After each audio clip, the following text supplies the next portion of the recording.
3 o'clock on this Tuesday afternoon. Welcome aboard the Postgame Show alongside Elijah Campbell. I'm Jay Phillips. Appreciate you being with us. A lot to get to on today's program. Big honor for Kyle Kennard last night. Could be another one tonight. Shane Beamer makes the cut for Coach of the Year. Dylan Stewart will be back. I mean, we got a lot going on. We got some scheduling news. We got more on the bowl game. Transfer portal news. Transfer portal, yeah. If you didn't just hear us talking, Robbie Ashford has entered, but good for Robbie to go have one final season to try and start somewhere. Speculation, right? Hey, would you go play for Dow? We'll see. I have no idea. I just want him to go where he's going to play. Yeah. I mean, his entire career, he has not had consistent starting playing time. Yeah, and I want that kid. I want him to go somewhere where he will get to be a starting quarterback for 12 games in a college football season. I agree. Get to do that at least once before your eligibility's all up. Here's hoping for him. But we'll keep you updated on some of those things. Lots of portal news around the conference and the country as well. Lane Kiffin is talking. Joel Klatt believes isn't he? There has been manipulation. And my computer just crapped out.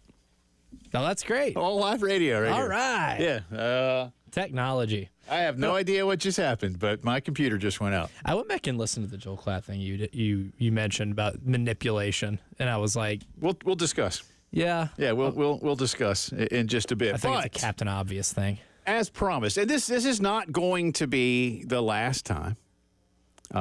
It may be the last time in his official capacity.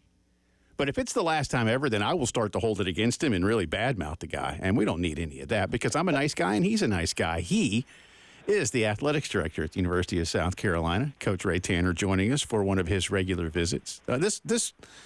A, how you doing? And B, this will not be your last visit on this radio program, will it? Well, are you going to invite me back in weeks to come? Sure. That's the key question. Well, you always have an invitation. I think you've known that for years. You always are welcome on this program or on any of our programs, but especially this one. I could be more interesting, with my comments in the future versus being an athletics director. What do you think? Well, we could certainly get into things, once you're out that we can't necessarily get into all the time. I would just recommend that you not go on with Bill Gunner. You can go on with Preston Thorne, but I would not go on in the morning with Gunner. It just it gets weird. He talks about his boat a lot. Yeah, it's always good to visit with you, so Yes, I'm sir. glad we get a chance to chat today. We do have a lot going on, and we'll blend a bunch of topics today. But let's get into what's happening around campus right now.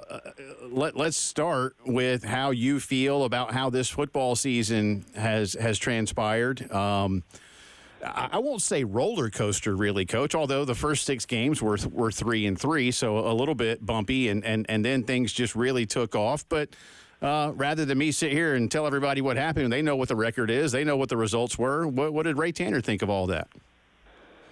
Yeah, it's interesting because you go back to the comment you just made about being 3-3, and Coach Beamer, obviously, this is his 4th year, so I've been around him quite a bit in his tenure already, and he does a wonderful job. He's got a great staff, but something that stood out to me from the beginning.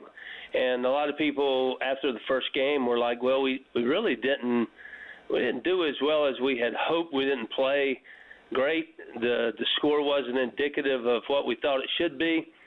But there's one thing that always stood out to me when I would pop in and visit at practice. It was always great. It was always upbeat. There was not a day that you felt like, well, we're coming off of a loss, we're coming off of a win. The energy's not here today. We're a little bit – it was really professional.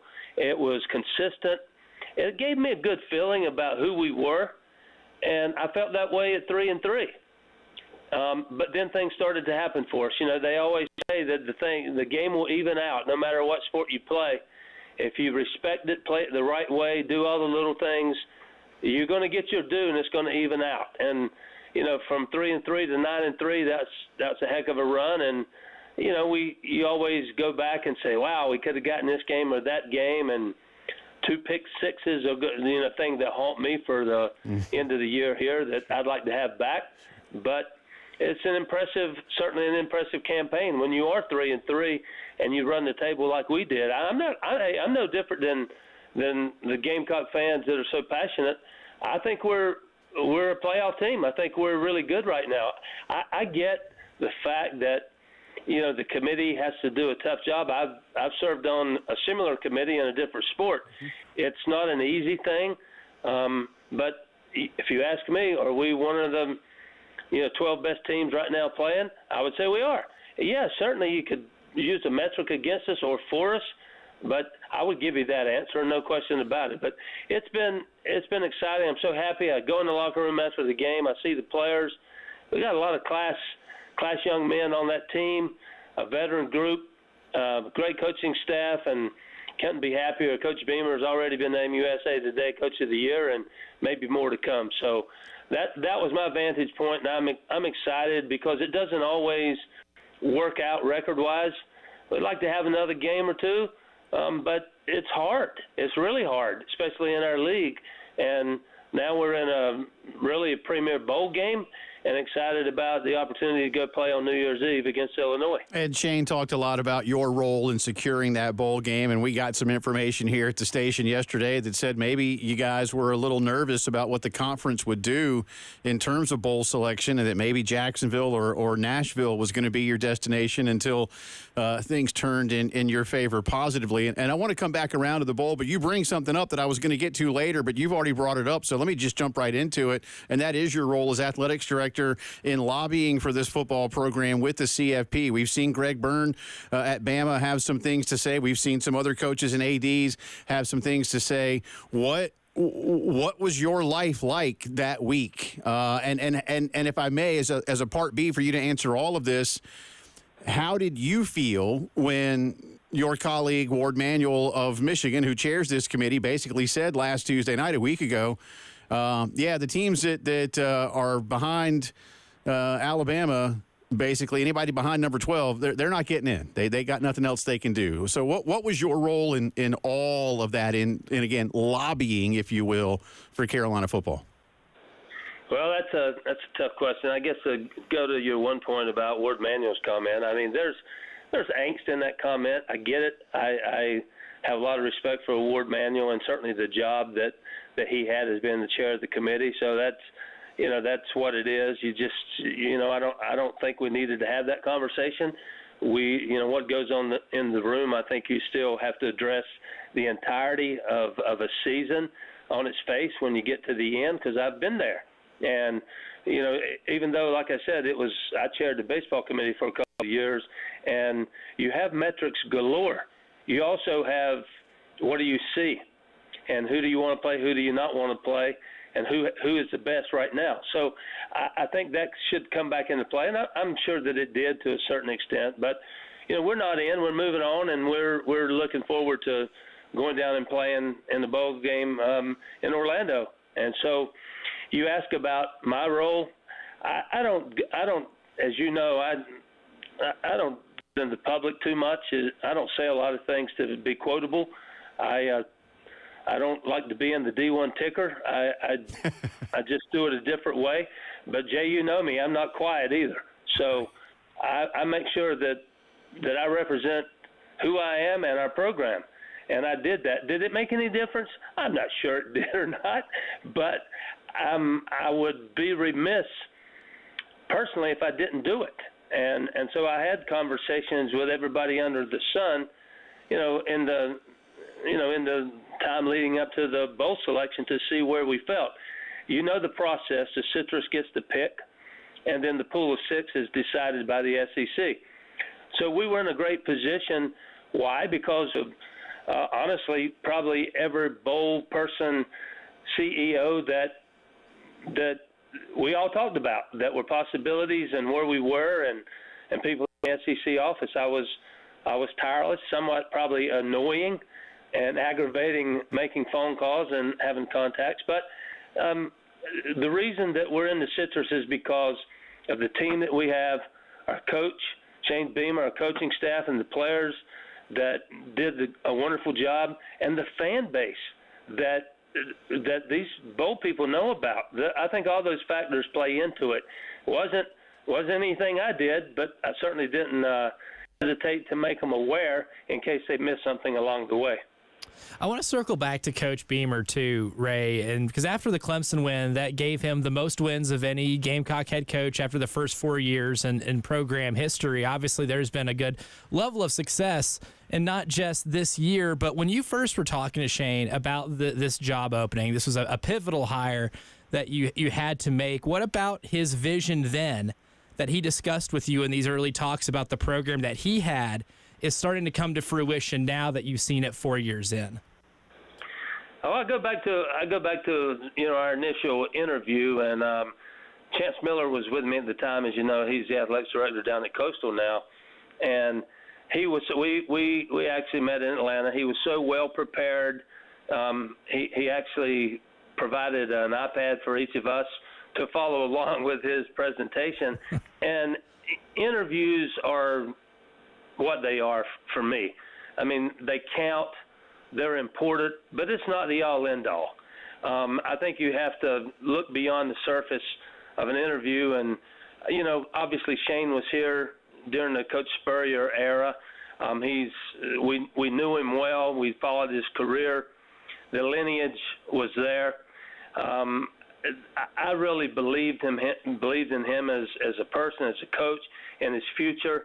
And you know, he's only 4 years in.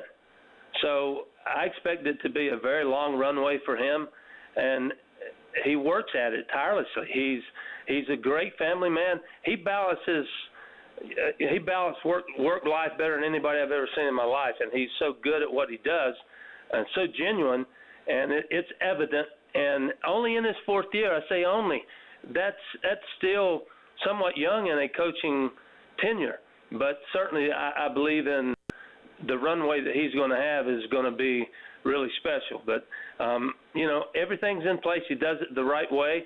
And, you know, we're in a good place right now. No question about it. Are you going to go to Disney World at all while the team's down there? You know, Jay, probably, true confessions, I probably will. I know that, you know, you can be an adult, but you got to have a little child in you as well, don't you? Oh, listen, I'm a Disney geek. I freely admit it. That's why I'm asking. Because if I'm not sure what the Phillipses are doing yet. But if not, then I'll have to live vicariously through those that do. So I was trying to encourage I might Elijah. see you there. Yeah, I might to get over to there. Epcot for New Year's Eve because it's a show. I tell you, I've been a couple times. We got a lot to do with Coach. We'll get into a little bit more on what's going on around football, around the conference, around the country, fall sports, and so much more to do. Coach Ray Tanner joining us here. You're listening to the Postgame Show.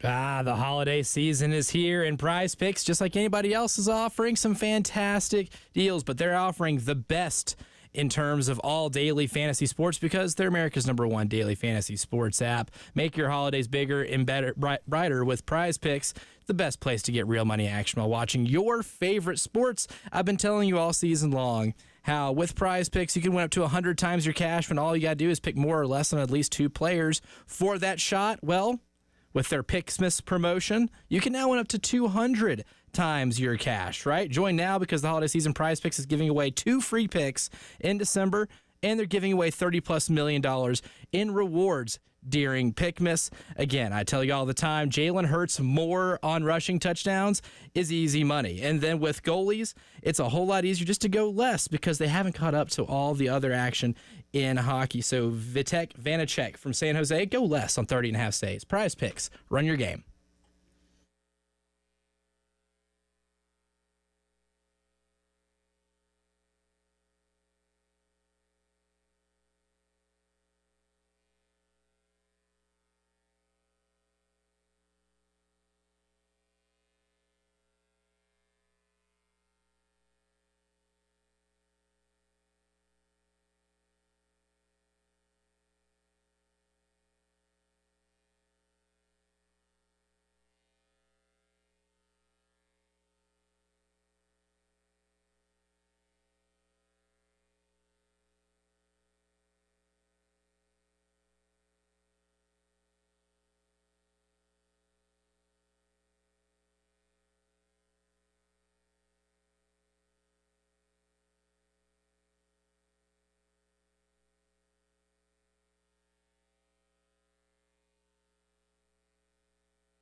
18 minutes after 3 o'clock on this Tuesday afternoon. Welcome back into the Postgame Show. Jay Phillips, Elijah Campbell with you, joined on the guest line by the outgoing athletics director at the University of South Carolina, Coach Ray Tanner, who has made many visits, and he's already promised that he'll be back.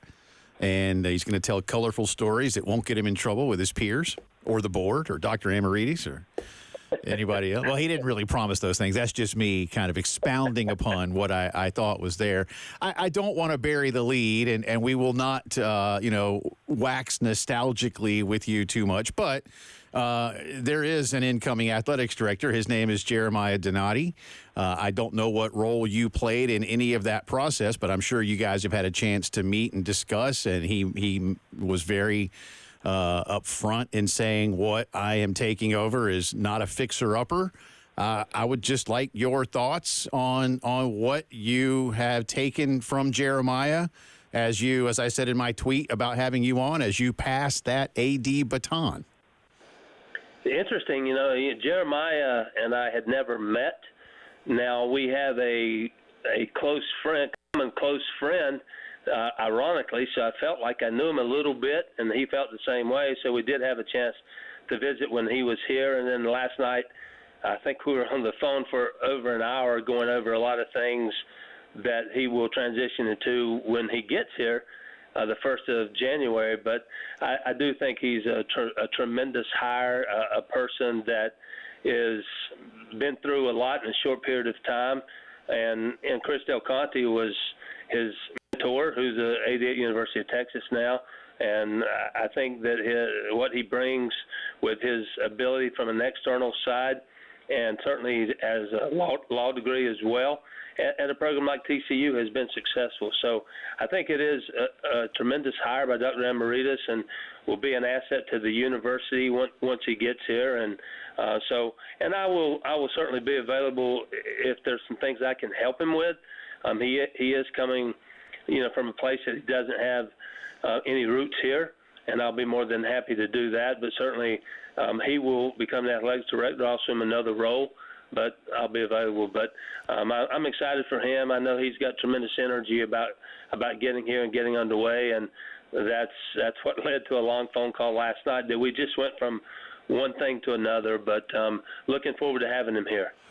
What when you well, let me rephrase my question here, because I'm not saying this because you're on the air. Elijah will back me up. We spoke about this even before Jeremiah was officially announced. The coaching roster you're leaving him is in excellent shape. Most of the clubs on campus have made the NCAA tournament. Football got really close to the playoff and is playing in a Premier Bowl game. I know Tony's team didn't make the NCAAs, but men's soccer had its best season in nearly a decade. I know you're happy with that, proud of that, but what signal do you believe that sends to everybody about where things are for Carolina athletics right now? Well, I do think we're in a good place, and Jeremiah recognized that. I think it made it probably attractive.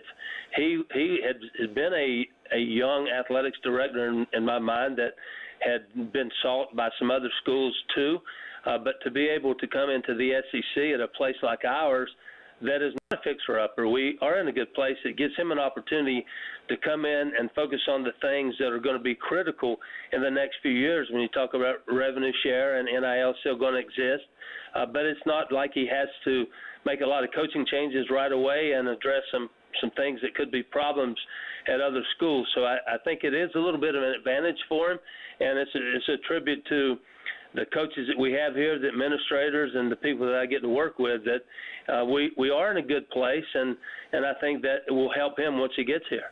And Ray, you mentioned his background, and it's a little different than a lot of athletic directors across the country. Maybe might even be a trend that we start seeing in the future of guys who maybe been on the agency side, which he has been for a little bit. But what about that background kind of makes him uniquely fit for a Power 4 athletic director position, or one that's in the SEC where you're constantly in an arms race and we have so many challenges facing collegiate athletics today?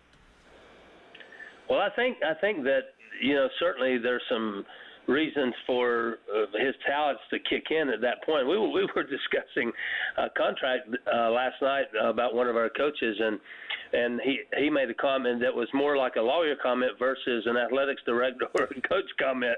And I go, well, hold on, being a lawyer, you have to play both sides. So I think that's a good advantage for him that he can bring to the table. But I think he does bring a tremendous skill set to our university, and will be an asset, as I said before. And I think it's great to have someone like him. And he's been around successful programs. He's not a person that you'd say, well, he's a different type athletics director. He certainly understands, what it's all about at the collegiate level and where he's been at TCU. And like I said, his mentor is Chris Del Conte down at Texas, and he's been around a lot of really outstanding people. So the skill set that he has, I think, will be great for our university. What, let's say the last year for you, and as, again, you transition now to the school transitions to Jeremiah, what do you see as not necessarily the biggest obstacle, but the biggest concern? What things blend in? I mean, we know some of the obvious ones, but from your vantage point and South Carolina's specific vantage point, what do you see as maybe job one for him, if that's a fair question for me to ask you? Well, I don't know if it's job one, but I think that in the evolution phase that we're in right now in intercollegiate athletics, and it's no different here than any other Power 4 school, but for our position, we're just in the midst of doing a stadium renovations at Williams-Brice that will provide more premium space. What else does it provide? It could provide significant revenue for us as we move forward. It's going to be critical in revenue sharing, and he's been a part of 2 projects at TCU, so he has some familiarity. We have a great staff, and Chris Rogers that have been through it here, and Jeff Crane who's been through it as well, that I think it'll make a great team. But generating revenue as we go forward, the challenges are greater than ever, and we have really good facilities. Thank goodness we're not in a position that a lot of things have to be built or fixed. We certainly can make improvements, but we're not in a terrible place as far as facilities are concerned. It's actually pretty good. But the challenge to continue to generate revenue at a high level is going to be paramount. And I think that's one of the things that he'll look at, and he'll realize that you got a tackle coming in the door. But everybody's facing it. We might be a little more poised because we have gotten phase 1 to move to Williams-Brice to start a project, and the land use that we've talked about, the public-private opportunities around the stadium. There's some great opportunities here. Have you already, or if not, when do you anticipate taking him to eat at the Kingsman? Well, I'm probably going to test him a little bit. He's a lot of fun. We cracked a little bit at each other already, and I guess the first thing I said in the conversation last night is I had to bring up Coach Staley's game down at TCU the other on Sunday. I had to bring that up, and he's quick. He's like, whoa, it's a we thing here. It's not. I mean, he's a Gamecock now, so he was quick. I was testing him a little bit, but he was good. But I'll take him to a few places around town to orient him. It was funny last night. We were talking about, the different things. Where do you go? Who's your doctor? I said, Jeremiah, we'll get all that worked out. There's people. We got people that'll take care of you. So it's all good. Yeah, we need to get him some shrimp and grits, Coach, and some things. I don't know how many. Texas is certainly southern, but it's Texas. So, and he's been in Texas a long time, and he's got a West Coast thing too, right? So we need to get him some low country built into the diet as well, right? Oh, he's going to adjust and he's going to adapt. We're not going to give him an opportunity otherwise. So he's going to be one of us quicker than later. A lot more to do with Coach Tanner. We'll get into some of the other business going on around campus. A whole lot more. Ray Tanner with us here on this Tuesday afternoon. Jay Phillips, Elijah Campbell. It's the Postgame Show.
We are talking with Coach Ray Tanner on this Tuesday afternoon. Welcome back in. Jay Phillips, Elijah Campbell with you. We have covered the football season, the bowl destination, got some of Coach's thoughts on how the final CFP rankings came out and some stuff like that, and also now transitioning towards a new athletics director, as Jeremiah Donati of Texas Christian was announced last week by Dr. Amaritis and Thad Westbrook, the chair of the board.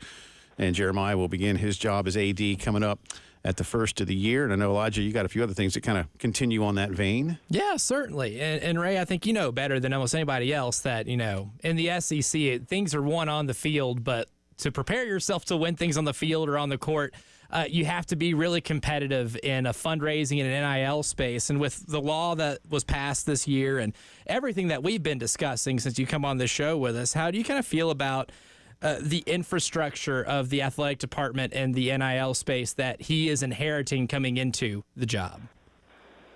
Well, as you know, July 1st it changes when we head into revenue share, assuming the settlement is accepted on April 7th, I guess it is. So it could change.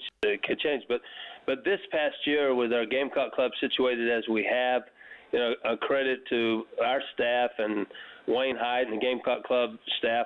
We've done a really good job. I think that our players would tell you that things have worked out really well for them, and maybe that did translate on the field. I think the locker room was great, and maybe you hear things at other places. Maybe the locker room isn't great. Does all that play into it? I don't know, but certainly didn't see it here. So we're in a good place. Jeremiah is inheriting a good situation coming in. I think there's going to be some tweaks and changes, not because we're not doing it the right way, just because it's going to evolve into a different look as you go into the next July 1st to June 30th year. So there will be some changes there, but we're poised to be successful as we have been on the field. I think just because you do things right doesn't guarantee you a lot of wins, but I think if you position yourself well, you do enhance your opportunities, and I use that word more than anything is position. And whether it's a team or whether it's what you're trying to do administratively, if you're in the right position, your opportunities to be successful are greater. And I think that is the case and has been the case for us during this change in intercollegiate athletics with NIL. Then it will shift, if everything stays on track, to revenue sharing, and we'll be in a good place to be successful there as well. Coach, I'll put you on the spot a little bit. I'm sure you can handle this, but what's most surprised you, up or down, about what you've seen across the state when it comes to NIL? Not so much the law, perhaps, but just, is there anything like, oh, you know what, we're better off here than I would have anticipated, or, oh, okay, there was a place where I didn't necessarily see something like that coming. I'm not sure what it may be, but a lot of times when things are brand new, even if somebody like you who's been in college athletics his whole career might go, I didn't see that one coming. And again, could be good or bad. Well, I'll just say this. I've been a proponent of student athletes receiving compensation. I never knew exactly what the number should be. We started out with cost of attendance, as you know, a number of years ago, and then the Austin money kicked in 3 years ago, I believe it was, and now there's a different blend coming. So I think that's the way it should be. The dollar values, like revenue share, we kind of know what that's going to be if we stay the course with the $20.5 million in year one. We kind of know what the division is going to look like potentially. The thing that gave me angst is things that I don't know were accurate, but when you hear about a particular athlete or school or an individual getting a certain amount of money, sometimes it became a head scratcher, as that's not a market value situation. That's not the way. It's a little bit excessive, if you will, when you hear a big number. I believe they should be compensated, and I believe that when you talk about revenue share, NIL is two different things. So NIL is going to be market value based, and it'll be monitored. Whatever company that it ends up going through, there will be a clearinghouse. So there's opportunities that the playing field becomes more level, again, some of those schools that might have given out a lot more money in the NIL space didn't necessarily win more. So, that would be interesting if you could get an accurate study. I don't know that we'll ever get that, but that's kind of the way I see it. I guess the biggest thing for me was when I heard a significant number, that an athlete might have received. That was where you feel like that's not exactly a market value proposition. What are your conversations like with the, I guess, Olympic sport coaches when it comes to revenue share and name, image, likeness? It's easy for any of us to think about a star football player, basketball player, et cetera, or a kid on the baseball team who has a chance to be a first or second round pick or something like that. But what are those conversations like? Because I would imagine that at least on a pound for pound basis, Coach, they're just as serious in terms of their roster construction. Interesting question, and I think that it's very positive in many ways. So first, let me address the NIL opportunities or revenue share. NIL opportunities exist for all student athletes, male or female. The revenue share probably isn't going to reach the Olympic sports. There could be an occasion where an Olympic sport gets, some share, but across the country, it's not going to be a significant part of revenue share. NIL could be, but here's where the big kick is. If you study the revenue share and you talk about a portion for football, basketball, men's and women's basketball, and maybe another sport, baseball or whatever the case may be. One of my colleagues said they were going to invest some into gymnastics. But the good part, if you followed it closely, there's a $2.5 million distribution for scholarships, minimum. So the Olympic sports across the board at most schools and here at the University of South Carolina are going to receive more scholarships. Now, you can remember, and I don't mind using baseball, even softball as an example. Baseball is 11.7. I thought we would never see an increase.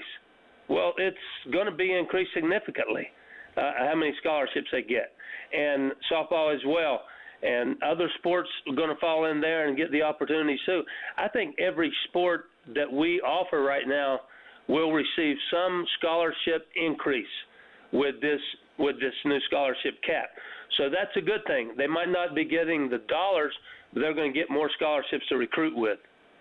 I want to follow back up on something you mentioned earlier on Jay's last question, Ray, and talking about, hearing things that are way over what would be market value for certain athletes. And I think that's kind of our biggest problem in the NIL space as we have it, is the lack of transparency, because so much of what, a market could be in this space is fueled by innuendo and rumor. But what do you think would be a best way to kind of establish what an actual fair marketplace value would be for a lot of these athletes, whether they be incoming high school prospects or collegiate athletes?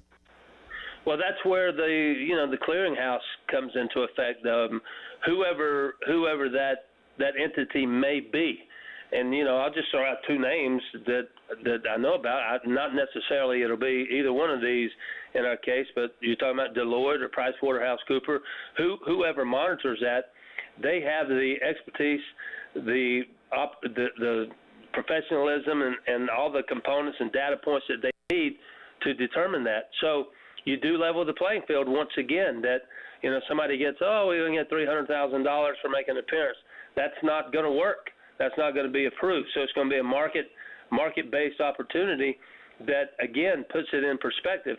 And you mentioned the transparency word, so that would be significant as well. If we are at that point, I think it's critical not to necessarily share everybody's name, but to share what different programs are going through and what the opportunities are when it comes to NIL opportunities.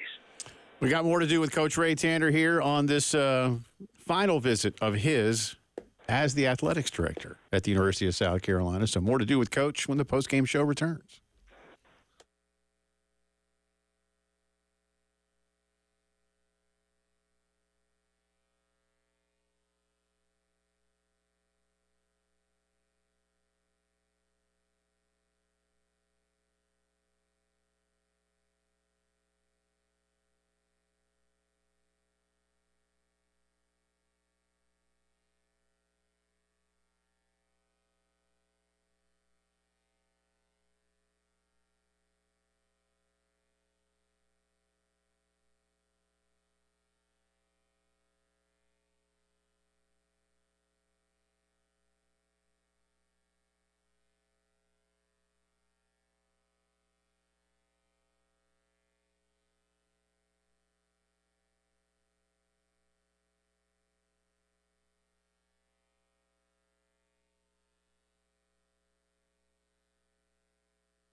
Welcome back in. 12 minutes in front of 4 o'clock on this Tuesday afternoon. Jay Phillips, Elijah Campbell, joined on the guest line by South Carolina Athletics Director Ray Tanner. And more to do with Coach here, including, what's next, like where he's taking Karen on an extended vacation and things like that. So we'll make him answer all that, and just hope she's not listening right now. Actually, I do hope she's listening. What do you think? What do you think? Citrus Bowl. Come on. Oh well, that's that. Yeah, but that's. I mean, I'm going to go out on a limb and say that that's not going to be everything that she wants in a vacation once you've rolled off the job. That's all I'm saying. I'm counting that. I got to count that, Jay. Yeah. Well, I mean, you've been married how long now? Because I've been married. I'm coming up on 28. I know you've been married longer than that, right? Yeah, I'm over 30, maybe 30, close to 31. Yeah, so I'm just saying. I mean, Orlando. I love Orlando. I love Disney World. I'm not knocking it at all. But perhaps the need for a passport could be in your future. That's what I'm talking about. But we'll see. I'm not good with passports. By the way, for everybody, the SEC. Coaches all conference team is out. Did you have a lot of fun when you got to vote as a baseball coach back in the day on this? Was it hard? Did you let Andrew Kiddick do it all? I'm kidding about that. No, actually, and you mentioned Andrew Kiddick, who spent a lot of time with me. We love going through that and looking at the players and remember playing against them, but all the stats that they had and the kind of impact that they made for their teams. But we were, we fared well. I thought today with first team All SEC, we had 6 guys totally represented, but 3 on the first team. Yeah. And, I'll start with Kyle Kennard, coming off of last night's the Bronco Nagurski Award. And, he comes out today at first team, as well as Nick Emanwari was on the first team, along with Kai Kroger. So we got three on the first team, and Rocket Sanders was on the second team. And then we had Lennar Sellers on the third team. I would say he should have been higher than that. And Simpkins was also on the third team for us. So we were well represented, and certainly guys that are very deserving. So it's exciting for us, and a lot of good things are happening. Let's keep it going. It's a big deal for Lenoris.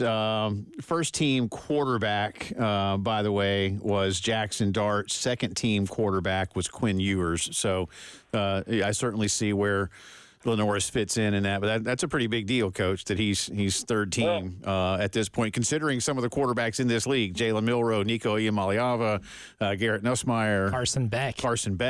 That's high praise for a freshman. I can be biased, can I? I mean, he's my guy. Yeah, absolutely. Yeah, I think it's fantastic, and we've been talking a lot about. Look, he's obviously not a Heisman finalist this year, and I don't know what the Heisman vote will look like if he gets any this year, Lenoris, I mean. But, next year we started off a conversation about a week or so ago, Elijah and I did, and like, well, he could be a dark horse. And then we kind of decided, he'll just be a horse. It won't just be just a dark horse. I think he's in the race. This won't be some 50-1 shot. You know what would be interesting, and probably our coaches will end up having this done at some point, maybe after the season. How many times was Lenoris sacked that he wasn't sacked?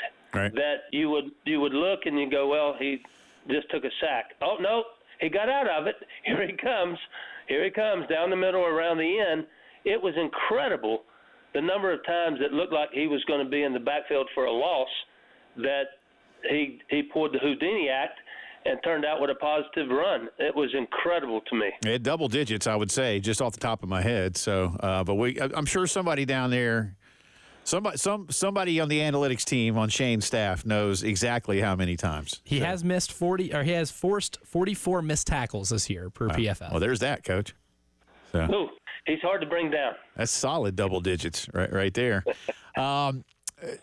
Tell us before we get you out of here, and again, we'll wax nostalgically one day, I promise you. But what will you? I mean, yeah, I can sit here and joke about where you're going to take the missus and the family, and again, I know it'll be somewhere cool. But no, in all seriousness, what will you be doing? Will you take some time away? What roles will you have on campus, in the community, et cetera? Well, just to be candid, I don't plan to take any time away. It's not in my DNA to do things like that. I'm not saying that you won't take a day off or have a weekend here and there, but I want to continue in a role that's significant. We have a new athletics director coming to town. Am I going to be in the way or present? No, I'm not going to be. I will be in a position that should I be needed, I'm going to be there. I'm going to assist Dr. Amaritas in any role that he deems necessary for me to contribute in, and would like to play a role in development, however that looks, if it's in athletics or on the campus side.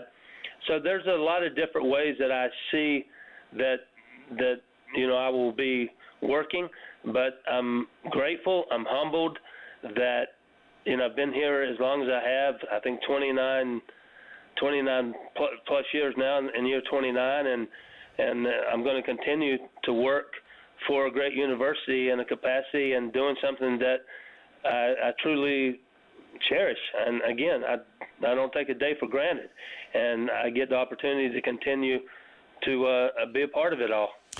Well, I know that it's not easy. It wasn't an easy decision for you and the family to make. And again, I'm not just saying this because you're on, because I've already said these things on the air, and I've said it to people off the air in the last couple of weeks as well. But you are leaving this athletics department in fantastic shape for Jeremiah.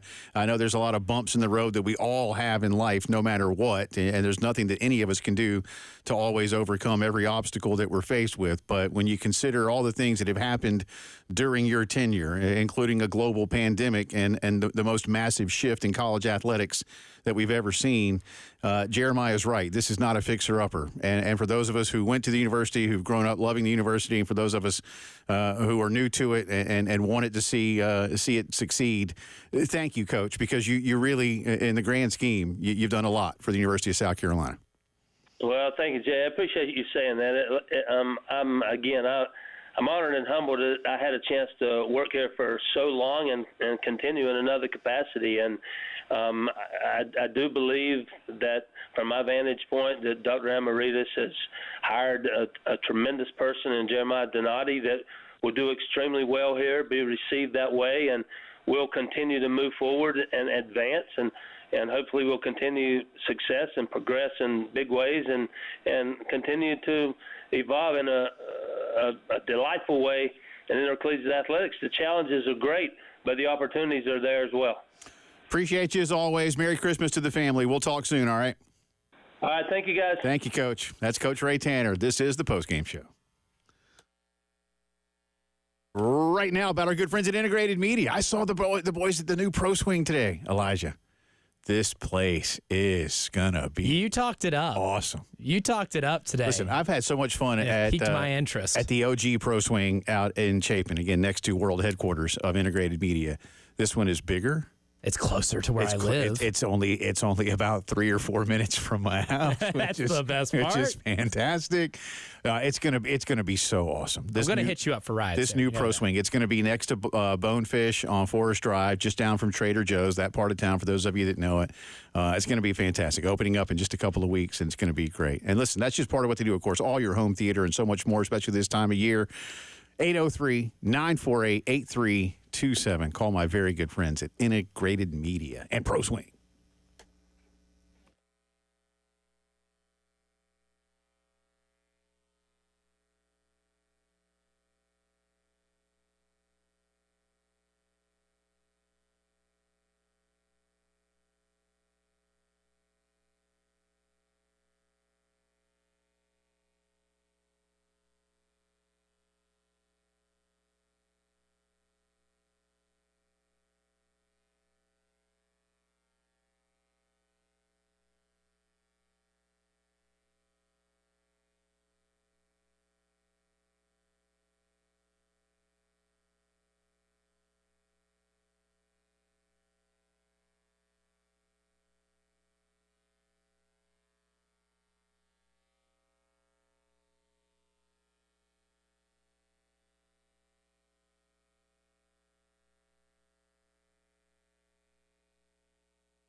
4 o'clock on this Tuesday. Welcome back in. Hour number 2 of the Postgame Show, coming at you from the Herndon Chevy Studios, downtown Columbia, South Carolina. Along with Elijah Campbell, I'm Jay Phillips. Thank you so much for being with us.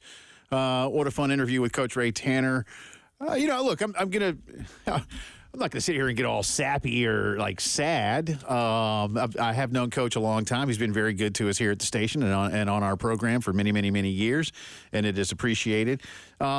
It was a little bit different in the sense that we know that was the final one that we're going to do with him as the athletics director. And then there was that sense of finality through it. But I told him I wasn't going to, I joked with Elijah earlier. I was like, he's not moving to Finland or something. Right. I don't know where I came up with Finland, but I did. I mean, Finland is far away. It is. If he moved to Finland, it'd be harder for him to interact with us. Yeah. Yes. But then he'd become a hockey fan.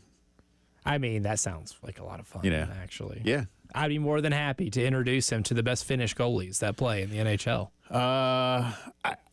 Let's see. I don't know about goalies, but Teemu Salami. Teemu Solani, yeah. Yeah, Solani is from, not Salami, Solani. Solani, yes. Had one of the greatest individual rookie seasons in the history of the NHL. Hakkinen? What in there? Is he? There's a Miro Heiskanen, who is a defenseman for the Dallas Stars. Okay, maybe that's what I'm thinking of. I know He's really good. There's a few. Current Predators goalie UC Saros is one of the 5 or 6 best goalies. Finland's pretty good, man. Pekka Rinne, the greatest Finnish goalie of all time, was a decade-plus starter for the National Predators, Hall of Famer, going to be. Well, if I'm not mistaken, the fun fact about the 1980 U.S. Olympic hockey team. Ice soccer, if you will. Right. Yeah, is they had to beat, like everybody thinks sometimes that, they beat Russia for the gold. No, they beat Russia in the semifinal. They pulled off that massive upset and then had to turn around and beat a Finland team that also produces really good talent. So they had to go win another game. But anyway, but we appreciate Coach's time. We got, and Elijah will have that up for you on the podcast page in just a little bit, 1075thegame.com or on the app if you missed it. There's not a lot of hard news right now. We spent a good third of our time with Ray on the transition to Jeremiah Donati. And, again, I'm not naive. Coach isn't naive. That's why I mentioned at the end there are bumps along the way, obstacles. There are things that everybody wanted to do better. You always want things to be perfect. You want every team to go undefeated. You want to win every championship. And you want to have gobs and gobs of money to spend on every athlete and facility possible. But that's not reality. But when you look at where things are right now, the University of South Carolina Athletics Department is in good shape. It's and again, what I think is most ideal, I'm serious about this, and again, Elijah, you and I have discussed this, but what I think is most ideal is that coaching roster right now. Again, Jeremiah will come in and he'll get to know all of his coaches, and he'll evaluate accordingly. But virtually every team on campus is either an NCAA tournament team or very close to it. Again, look at Tony Annan's team. They didn't make it. They were on the bubble, but it was their best season in men's soccer in 10 years, nearly 10 years, I think since 2016. Again, a bowl game is postseason, but look how close football was. So, again, Dawn Lamont speaks for itself. Ray was basically individually responsible for bringing Paul Maneri to Columbia. And Mark's teams were making the playoffs. They just, you want to get back to Omaha. Because the standard is really high. And who set that standard? Right? The man we just talked to. Yeah. So things are in good shape. And now Jeremiah can use the bulk of his time for what will be most crucial for South Carolina and every school. But when you're South Carolina, one of the things we didn't get to ask, and really I don't know that Ray was the right guy to ask it. This may be more of a Jeremiah Donati question, and we're efforting him as soon as possible. I promise you that iron is in the fire, and we will have him on the show as quickly as we can. But as you might imagine, he's pretty busy as he transitions out of one gig and into another, and it's the holiday season without trying to do an Andy Williams thing. But how many similarities are there, Elijah, between positioning Texas Christian as a smaller private school, and positioning South Carolina, which is a big state U? And yet, when you kind of look at their roles I'm not going to say they parallel one another, but, now, of course, Texas and Oklahoma are not in the Big 12, but until this school year, they were. And so everybody in that conference was always up against mighty Texas and mighty Oklahoma. But what does Jeremiah bring in?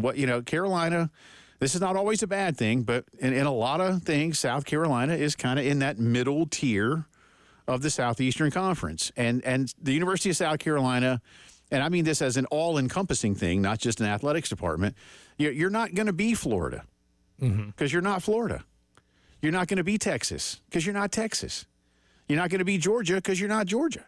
These states are all just massive. Their schools are bigger. It's different, but you can still position yourself. And even if Alabama's football program is above South Carolina's, you look at the schools, Carolina, I'm just going to rattle off a few that are kind of in that same tier. Carolina, Tennessee, Kentucky, Alabama, LSU, Arkansas. They're all kind of, I'm not saying they're necessarily jockeying with one another, but that's where you are, And you, what challenges do you face? What has he learned about how to overcome those things at TCU, and how does it apply to South Carolina? Because I think there are similarities. Well, he has a history of getting an athletic department to punch above its weight class. I mean, the thing with TCU isn't just of who's in the states outside of you. Texas as its own is a mighty entity when it comes to collegiate athletics. And if we just go through the health of over or underachievement with every athletic department in Texas, the major ones, right, in terms of how much money and resources they have, and if that translates to success in football, men's basketball, women's basketball, baseball, right? Texas, overachieve, underachieve. I think at this point they achieve, right? They achieve. Texas Tech probably underachieves. Baylor probably underachieves outside of men's basketball, right? TCU since 2017 has overachieved. I mean, they have achieved as much in the state of Texas as almost any other school. Texas A&M, underachieved, right, with all the money they have in football, especially, laughably in football. And then in men's basketball, they had funneled a lot of money into that team, and they underachieved all season long, right? I mean, they had the preseason player of the year in the SEC, and they underachieved the entire season. Baseball went to the College World Series championship. We'll give them that. But then they lost their head coach right after that. They couldn't even keep him. And to whom? Oh, yes, their arch rival. So, like, A&M has its own problems in terms of not being able to keep people with their money and having to spend, $75 million for just one man to go away. Yeah. That isn't a sign of a healthy athletic department in terms of things operating the way they should. At TCU, they probably had the cleanest operation, maybe outside of Texas, in terms of what you have and what you do with it, right? And I think at TCU, I mean, look, I know they're in the Big 12 for the caller we had earlier in the week last week that kind of pooed on TCU's performance on the field. Yeah. I don't care if they're in the Big 12. You go to 4 NCAA tournaments in men's basketball and you haven't been to one since 1998 or 2001 before that. Pretty big deal from 2017 on. You go to a college football playoff, win a college football playoff game, and appear in a college football championship at TCU, pretty significant. Women's basketball got a whole lot better. And if before getting thrashed by South Carolina on Sunday, that was a top 10 team. Right. And that's a team that can compete and win the Big 12 title this season. They are legit Big 12 contenders. And most teams get thrashed by South Carolina. Yes, exactly. Everybody join the bleeping club, pals. But I mean, look at where TCU is also in baseball. That's one of the most competitive baseball programs in the country. Yeah. They have been to College World Series championships. They've been to Omaha plenty of times. It's a very healthy athletic department. So if you want to see what he's been a part of in terms of elevating an athletic department with very, comparable peers, I think you have a good sample size of what he's done. And then it's going to be interesting to see exactly what this one looks like compared to maybe your LSU's. Arkansas, I think, was one we've always kind of pitted as in a similar boat. Right. As South Carolina. But I think you can surpass Arkansas in a lot of different things, just given the health of your athletic department right now and what situation Jeremiah Donati's coming into. And if he can elevate it the same way he did at TCU, then I think you're in a good spot. Yeah. And what's he learned? And again, his relationships in terms of, working at one of the premier sports agencies quite literally on the planet. Yeah. And I think that helps. Yeah. Because like the investment they get in terms of transfers, right? When Sonny Dykes came to TCU, a lot of those players that were the best contributors on that team were transfer players.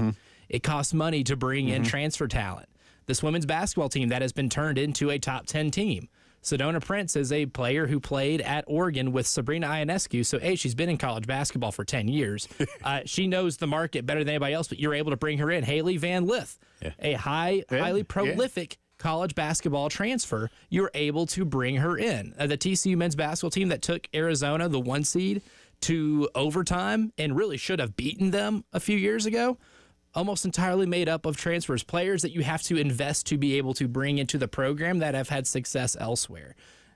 I think that's a pretty good insight into, in terms of just talent acquisition. This guy has overseen at least an athletic department that has kind of specialized that in the last, 4 or 5 years. Yeah, and I do. And again, to take that and use that as sort of the reference we were making, he can focus in on those types of things primarily. Again, there's so many things for an athletics director to do, but as Coach Tanner said, facilities-wise, yes, lots of enhancements, but no major construction or improvements. No new stadiums. Yeah. You don't need a new stadium for anything, right? And Jeremiah might be able to help start to ultimately taking that next step on a larger project with the land that Carolina owns back behind the football facility. We'll see. Those things are all coming down soon enough here. But, fundraising and building those relationships with players in a new era will be what he's able to focus on, because you don't have to worry about the coaches. You don't have to worry as much about the facilities. Yes, keep your eye on it, but not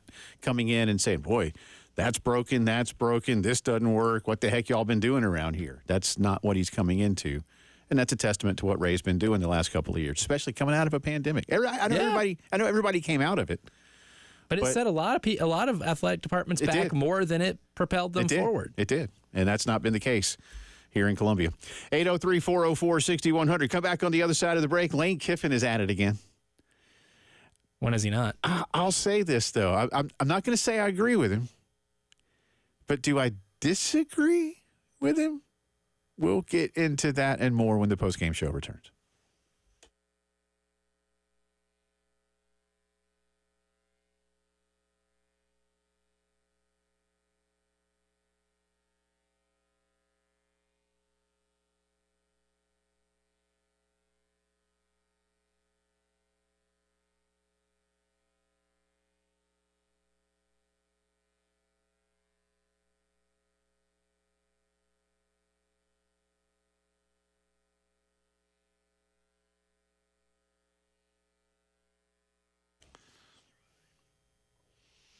Homeowners looking to make some improvements around the house, maybe spruce up the kitchen, maybe the kids getting a little older, they need some space to, be themselves, or maybe it's time to consolidate some high-interest debt that you built up over time. Well, a home equity line of credit from Palmetto Citizens may be a great option for you. Palmetto Citizens has been serving the Midlands since the 1930s. That means they know what's up. All right, and they've been doing it a long time, and they've been doing it well. They're local. They're not-for-profit. Their home equity lines can offer you a great low rate. Plus, you can pay lower closing costs and application fees than you will with the big banks. And then when you unlock your home's equity, access that line of credit over a 10-year draw. Borrow what you need when you need it. Kitchen now, bathroom later, maybe a new fence around the backyard, or again, whatever it is that you need the money for. Apply today at palmettocitizens.org or any of their 14 convenient Midlands locations. Join my wife and me as members at Palmetto Citizens Federal Credit Union.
18 minutes after 4 o'clock on this Tuesday. Welcome back into the Postgame Show. Jay Phillips, Elijah Campbell with you. We'll get back into a lot of news of the day around Carolina football. I will tell you real quick, Robbie Ashford has entered the portal, if you have not heard. And look, I think this is obviously about Robbie in his final year of eligibility next season, having an opportunity to be the starting quarterback somewhere. I know a lot of people are saying, hey, maybe he'll go with Dowell to App State. Maybe. I don't know. That'd be a good fit, probably. They know each other. Yep. Great conference. Competitive football. I mean, that's great football. Played in the Sun Belt. And one of the finest football stadiums in the country. You might have the finest campus in the country. I like Boone, man. In terms of like aesthetic beauty. I don't get up there and like go skiing enough. One of my good friends that I went to high school with lives in Boone, and they love it. They're never leaving. They love it. You know. Is that where Beach Mountain is? Yeah. Yeah. See, I have been. I was 14, and I've been, and it was so much fun. Beach Mountain, Sugar Mountain, both up there. Yeah. Yeah. Boone's a few minutes away, but I mean, Same area. Yeah. Baseball stadium there. I don't know if you've seen pictures. It is gorgeous. Yeah, it's a fantastic ball town. gets hit in the outfield, and it's going straight off a cliff. Right. I love that kind of stuff. But Robbie Ashford in the portal. Kyle Kennard wins the Bronco Nagurski Award, Best Defensive Player in the country. That was last night. That's regardless of position.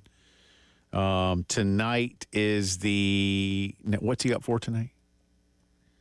Kennard? Yeah. Out in Texas. Oh, jeez. Wouldn't be... I just had it. I'm trying to think of the award names. Lombardi? Yeah. Yeah. Maybe the Lombardi? Yeah. And then later, I don't know if he's up. Is he up for any of the other ones? There's the Nagurski. Outland is like the best lineman. Outland is, offensive lineman. Or is that best overall? I think it's just lineman, period. Yeah. It's one. I don't know if it differentiates between offense or defense. I've heard the Wichita lineman's at like plus 250 to win that. Great Glenn Campbell reference. Yeah. I still don't believe Bill Gunner when he said he'd never heard of Glenn Campbell. And then he said, was he the guy in the Eagles? And I was like, no, man, that's Glenn Fry. Different Glenn. I was like, everybody knows Rhinestone Cowboy. Riding out on a horse in a Star-Spangled Rodeo. Yeah. My grandfather did convince my dad when my dad was a kid that we were related to Glenn Campbell, and he had that bit going for about a decade. And it wasn't until my dad was like 21, 22 when he discovered we're not actually related. No, he kept that bit going for a long time. No, you can't do it for that long. Oh, he let it go for a long time. You know what would have been awesome? Is if your dad had found a way to get Glenn Campbell to come like knock on your granddad's door and go, "What's up, cuz?" And just see what your granddad would have done. And just to see the look on his face. Would have been. Oh yeah, hey, Dad, I found cousin Glenn. That would have been. Because that's what my grandfather would refer to him as, and my dad just bought it for a while. That would have been something. It was quite the bit. In the meantime, Lane Kiffin today has called the current setup of college football, quote, a dumb system. He says, we just try to make the best of situations, but it really is a dumb system. Why does he say that? Well, because he thinks that having the transfer portal window open now, while the bulk of college football teams are preparing for some form of postseason play, is a bad idea. Quote, think about what we're talking about, or what he means Manny Diaz, because, by the way, as a quick aside, Malik Murphy, the excellent quarterback at Duke, has entered the transfer portal today, which I was kind of bummed about, but I'm not surprised. I'm glad you brought up Malik Murphy, and that's kind of where... Hold the thought on Malik. We'll get to him. Yeah, but Lane says, just think about what we're talking about. The season's not over yet, and there's a free agency window open. Just think if the NFL was getting ready for the playoffs, the postseason, and players are in free agency already. It's a really poor system, but we just try to manage the best we can through it, and hopefully someday it will get fixed. He and Coach Diaz were speaking on a teleconference for the Gator Bowl. Look, He's not wrong. It's a convoluted system. But here's the thing. This is still college. And what are we looking at right now? College semester is basically over this week for most schools. And we'll start again the second week of January. They don't have school right now. This is the time for them to be able to transfer without missing. I mean, what are you going to do? You can't wait. And do you want to do it? Now, if you wanted to say we can do it in June and June only, okay. Like I can see that. So that's why I say I'm not disagreeing with him that it's not ideal. But you got to put the kids first in terms of their ability to find a new school. And if you say, well, then we got to do something at the transfer window, I don't disagree with that either. But here again, y'all, this was decade upon decade of illegal restriction of free American adults. And the courts have finally said you can't do that to free American adults. And so this is it. Like, so all of it is wild, wild west. And sometimes we just think, oh, NIL this, or I can't believe they're paying players. They've always been paying players. And yeah, the transfer rule, but the transfer rule was restrictive because it was arbitrary. And it was not it's against the law. And that was a dumb system, too, having another person tell you where you can and and that's what used to drive me nuts, as you well know. I've said that before. Like, can you imagine that a football coach, a college football coach, had the singular sole power to tell a young man where he could go to school? And for that matter, again, the transfers always applied to football, men's and women's basketball, baseball, and hockey. Every other sport, you could always transfer open-endedly. That's a little-known fact. But because those 5 sports make some money and garner some level of notoriety at certain spots around the country, they were the ones that had a restriction. You know, can't go to anybody in our conference, can't go to anybody on our future schedule. Like I said, and I'm being facetious to make a point, but it wasn't against it. Can't go if they wear green. Can't go within 200 miles. I mean, all kinds of stupid stuff. Again, this is America. So this is why we're in this boat. But you need to do it in December, or, again, you're going to have to wait until mid to late May. Because it's still college. Because it's college. Football. And, like, for some of these kids that are going to be in the playoff and whatever else and that want to transfer and that may not fully know their status or have a coach tell them, hey, I just need you to wait. Well, if you wait until January, then you're waiting until May. Because you can announce at some point in April, right? But your school is still in session. So, again, Lane's not wrong with it's a dumb system, but the dumb system compounded upon itself because, again, decade upon decade of illegal activity by the NCAA, and they finally got called out on it. But I'll say once again, Elijah Campbell, you cannot restrict the rights of free American adults if they don't sign up for it. Now, on that note, the 3 plaintiffs in the different settlement cases, we call it the House settlement, but it's House, Prince, Harrison. Those are the 3 cases that Judge Wilkin out in California is looking over that will ultimately bring some level of stability, we hope. Those 3 plaintiffs this week, have urged Judge Wilkins. She can't mandate it, obviously. Judges don't make the law, believe it or not. But they've asked Judge Wilkins to use her capacity to promote the possibility of some form of players' association where a collective bargaining agreement could take place without unionization, without full employment, and that would have everybody on some form of the same page. So, again, I get where Lane's coming from. I do. And it is a lot. Now, Lane, you're well compensated, and you got a big staff. This is why you're well compensated. But if you want to know why this is happening, again, it's because the umbrella organization was breaking the law for a long, long time. And if he really cared about fixing the dumb system, then why would anybody be an advocate for expanding a playoff for the season to end in late January when the next semester has already started, and for the players that are playing in the playoff to be locked into the schools that they currently in? This is why Malik Murphy, the player who has ignited this conversation for Lane Kiffin, is not playing at Duke anymore. Is why he's back in the transfer portal. He was the one that was at Texas where he knew he was not going to be the starter next year, and he was not going to be the starter after that because Arch Manning was behind him. However, because the portal was going to close and he wouldn't have a long enough extension once the playoff ended, he had to choose between playing as the backup quarterback in the Sugar Bowl or the college football playoff, or going into the transfer portal where he could try to find a home for the rest of his college career. He had a really short time to do so. He chose Duke. Now, it was beneficial for both because I thought Murphy had a solid season and Duke as a team won a lot of football games.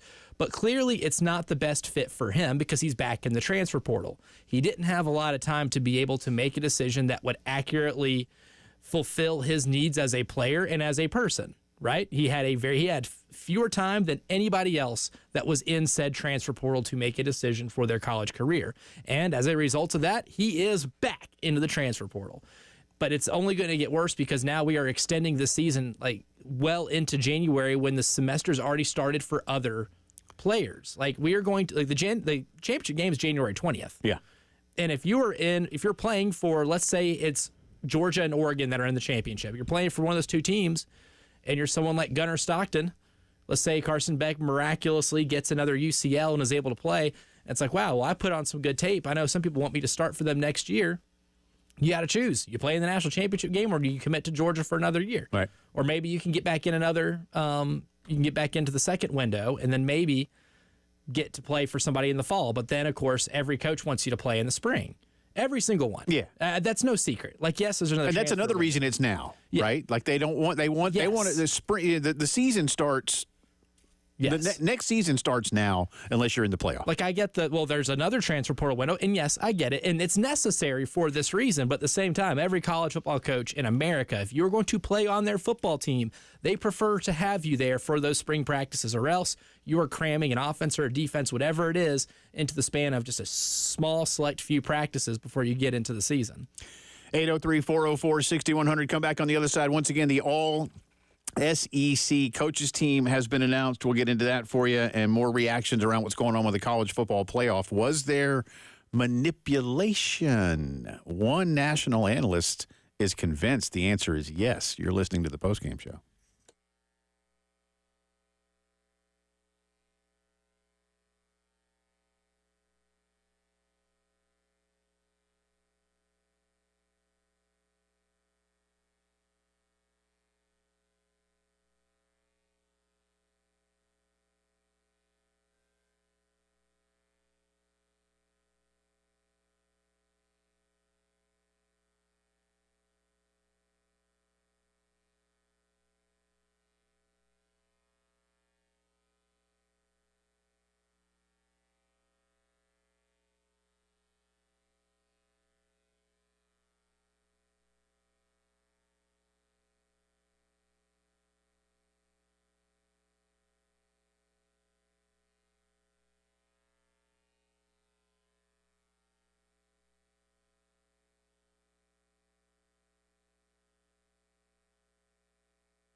From the WIS Traffic Studios, I'm Elijah Campbell. The few accidents to get to, they're causing some issues on the roadways.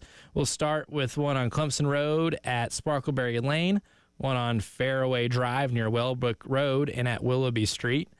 Got one on Highway 6, looks like that's near 602 and Platte Springs Road.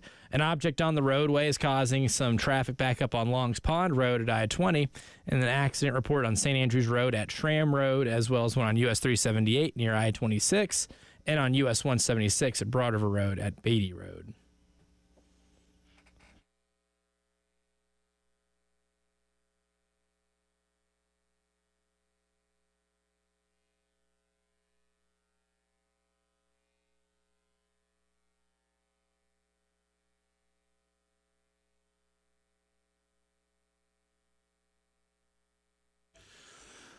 Welcome back in. It's the Postgame Show. Jay and Elijah with you. Coming up top of the hour, headlines of the day. And we'll have a drive around the SEC in just a little bit as well. Listen, a lot of people still complaining. I suppose that's a fair thing to say about the college football playoff selection process. I do know that the executive director of the college football playoff basically said, listen, one of the things that we're not going to do in our discussions is try and basically get some type of bookmaker's projection on what a game might look like.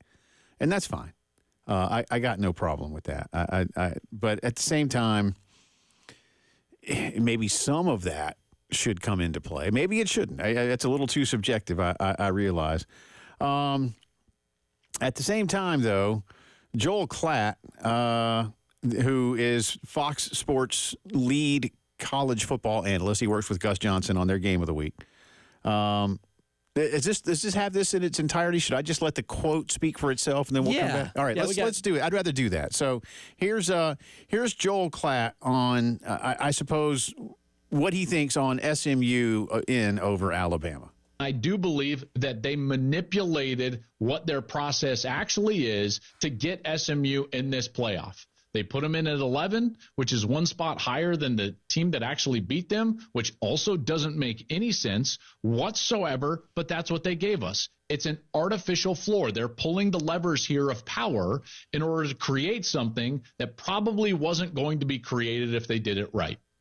That's their prerogative, totally their prerogative. And it sounds good in theory, but it hurts the playoff overall, and it hurts the integrity of the playoff. I believe that what the committee gave us sounds really good in theory, and you can defend it in theory, and it sounds good on social media.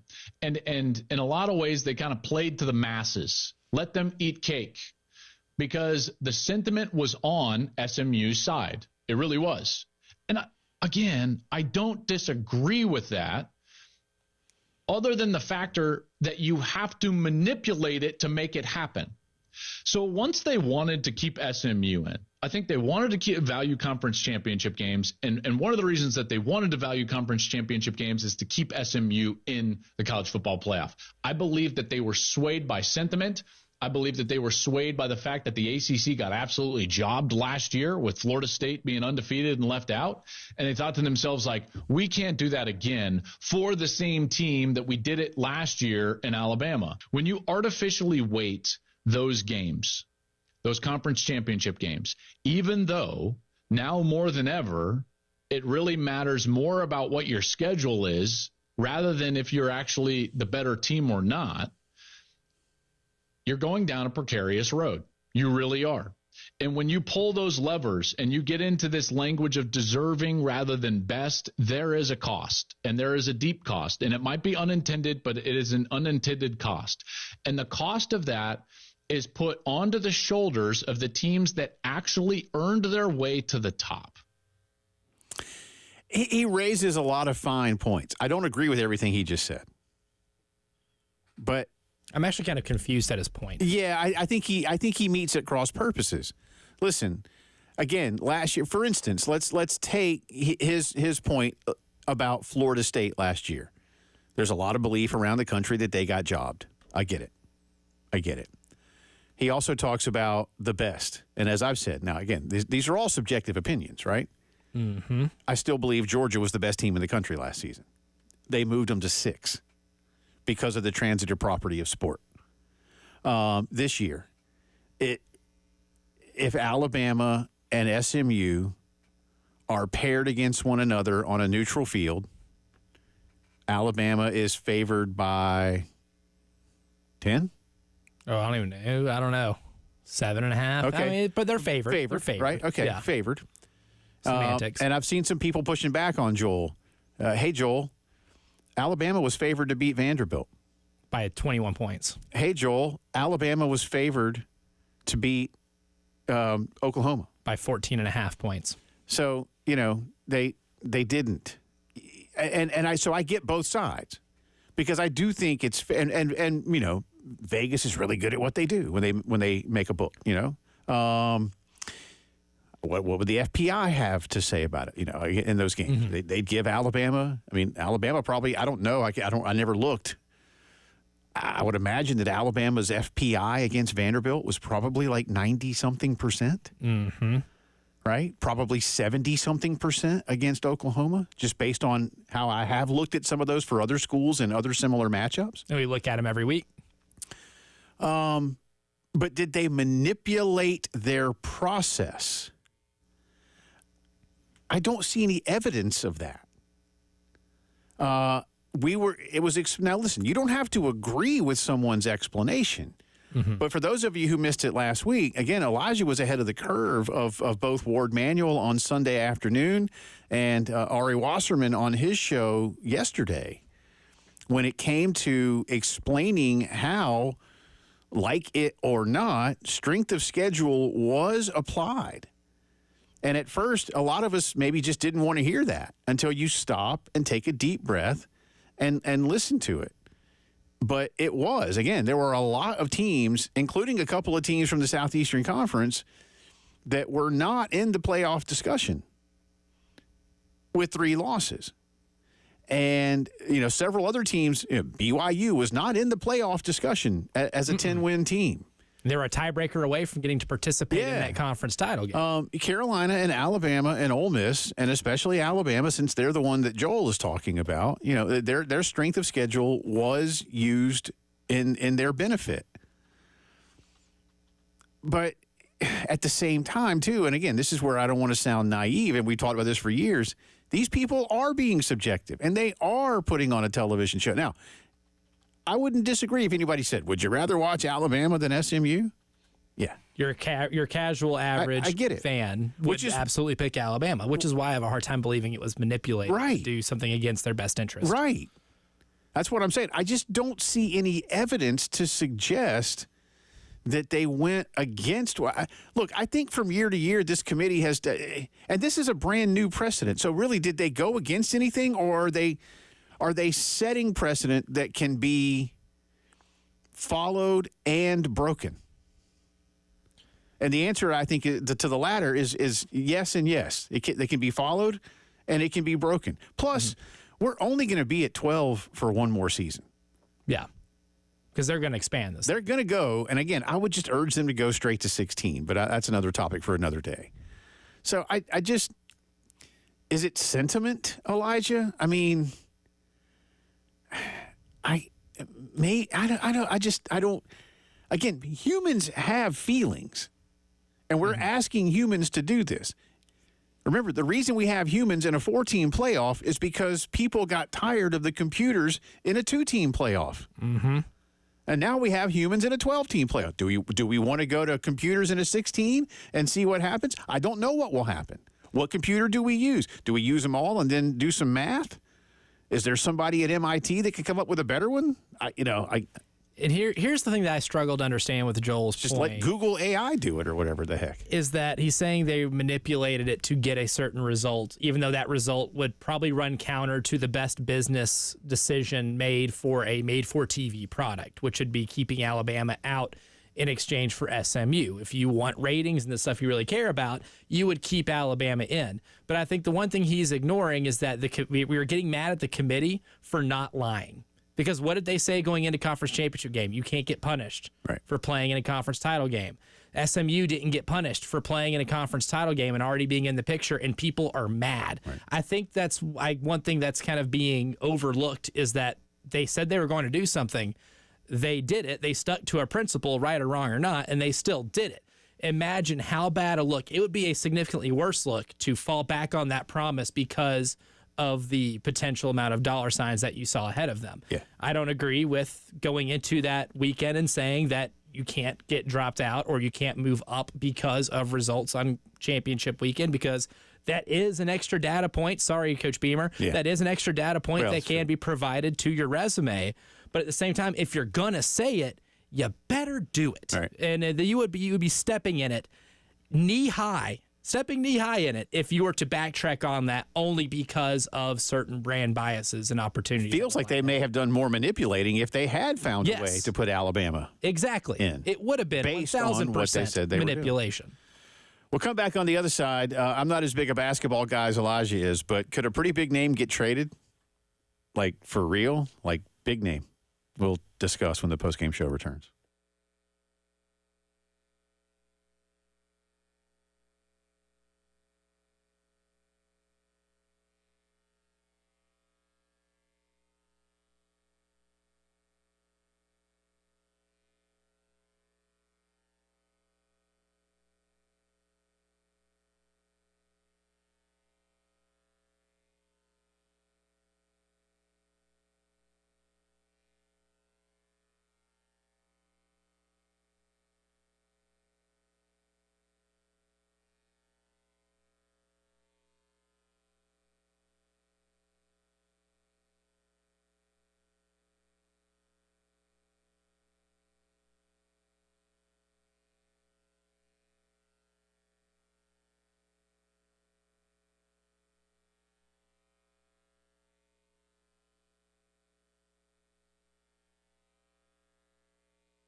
Welcome back into the Postgame Show. 10 minutes in front of 5 o'clock on this Tuesday. Again, coming up top of the hour, headlines of the day. We have a drive around the SEC, more news on Carolina football, some transfers out, some big awards, and another one could be coming down tonight. We'll have all that for you coming up in just a little bit. All right, I saw this today. I don't pay a lot of attention yet to the NBA. I like the NBA. I got no beef with the NBA. The closest team that is in the NBA isn't even really an NBA team. Go Bugs.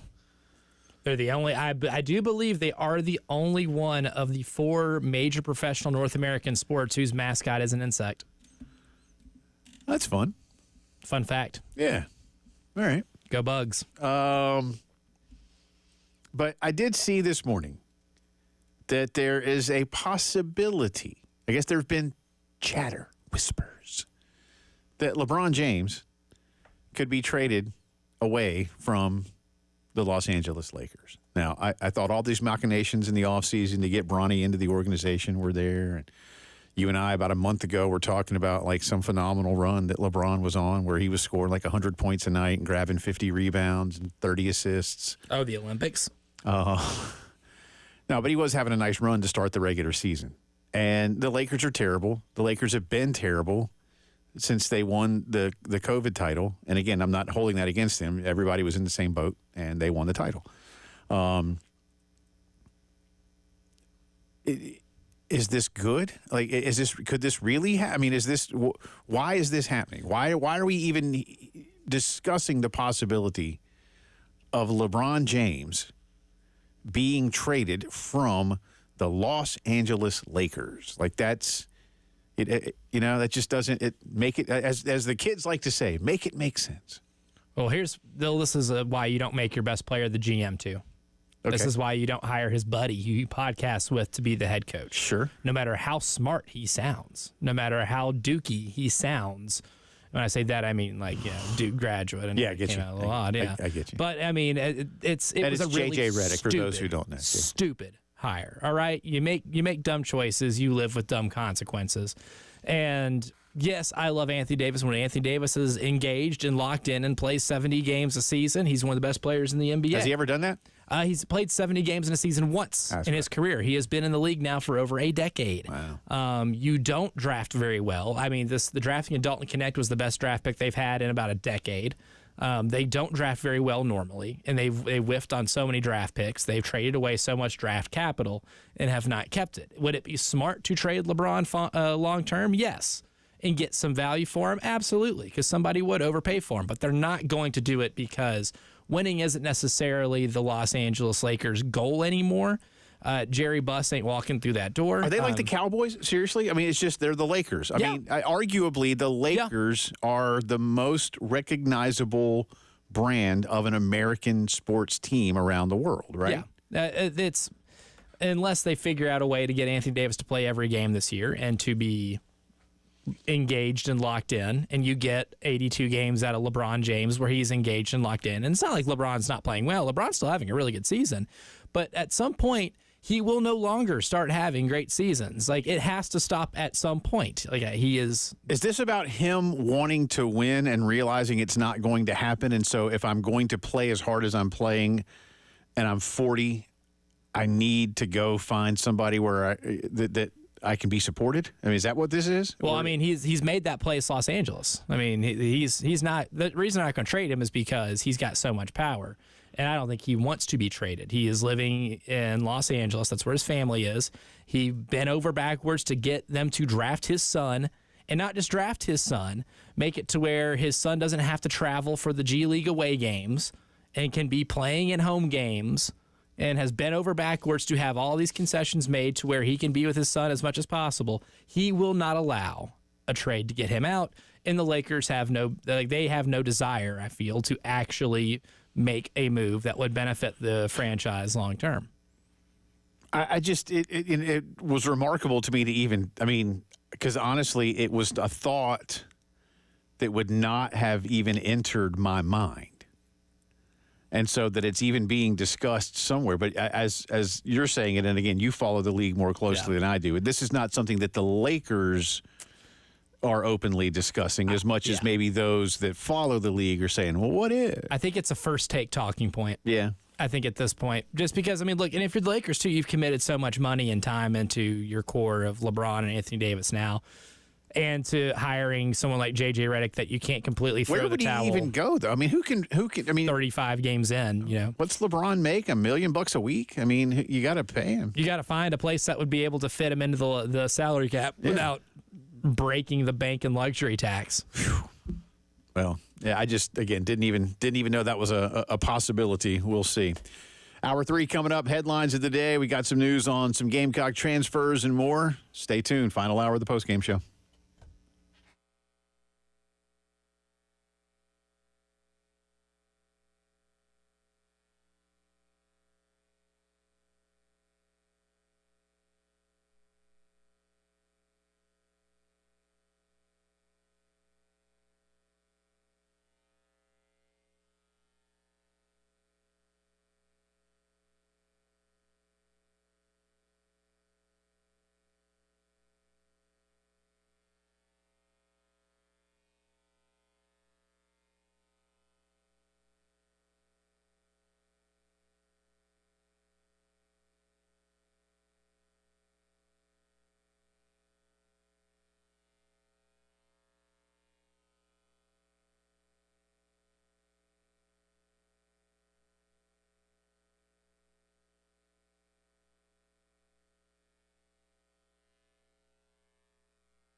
From the WIS Traffic Studios, I'm Elijah Campbell. A few accidents to get to that are causing some issues on the roadways, starting with the one on Farrow Road at Highway 555 between Hardin Street and Highway 277. Another one on Highway 1 at Augusta Road at North Grampian Hills Road. Highway 6 near Highway 602 on Platte Springs Road. I-20 westbound at US 1 near Exit 58. That accident's been reported on that exit ramp. We got one on Killian Road near Highway 555 and Farrow Road, Longs Pond Road at I-20, US 176 at Broad River Road at Beatty Road, and lastly, we have one on US 378 near I-26.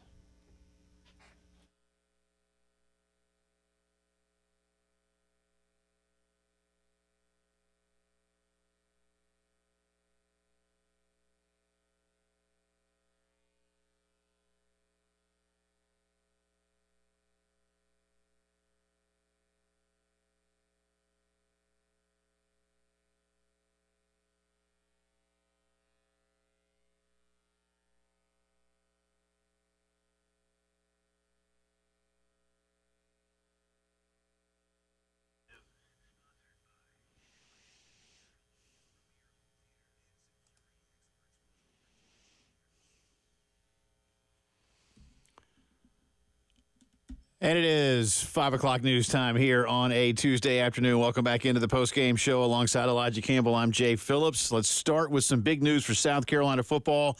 I could go a lot of different ways when it comes to some of the headlines of the day, but let me give the one that I think fans are going to be most excited about. Dylan Stewart will be returning to South Carolina football. If you have not yet heard, he has signed a new deal with the Garnet Trust. That was announced earlier today. Coach Beamer saying, quote, kudos to our fan base, our administration, the Garnet Trust for all they've done to be able to help us and our guys out in so many ways. This program is about relationships, honesty, and trust, and having conversations with guys, building relationships throughout the season. Guys have expressed that they want to be here. And Darren Usher added, I think retaining our current roster is the most important thing. Dylan Stewart is back. Obviously, a fantastic freshman season. 20 tackles, 9.5 for loss, 6.5 sacks. He forced 3 fumbles. And according to what Chris Clark says, per the Pro Football Focus numbers, generated 48 pressures, 21 more generated pressures on a quarterback than the next true freshman at his position. This young man is an impact player. To say the least. I mean, like, there was my favorite part about, this team in September was after the Old Dominion and Kentucky games, how many people I follow that I've followed for years, that I've had on shows for years, that covered the NFL draft, and I really trust with evaluating talent, were just goo-goo gagaing over the tape of Dylan Stewart. This guy was 2 games into his career, and people were already drooling over the tape. And these are people that I know that are really good at forecasting where guys get picked in the draft and who usually becomes pretty good pros. And it became clear within 8 quarters of football that this guy has what it takes to be a top 5 pick in the NFL draft. Mm-hmm. And that he is every bit the hype that we heard from him coming out of high school. That was one of my favorite things this entire season. And to see him be able to do what he did all year long, something special is going on with that young man right there. And the biggest thing we've talked about in terms of what checklist you have for the offseason, one of them was to make sure Dylan Stewart is a Gamecock in 2025, and you can now go ahead and check that off the to-do list. Yeah, it's a one-year thing. I know that Pete Nakos of On3 has reported that the deal is somewhere in the $1 to $1.5 million range.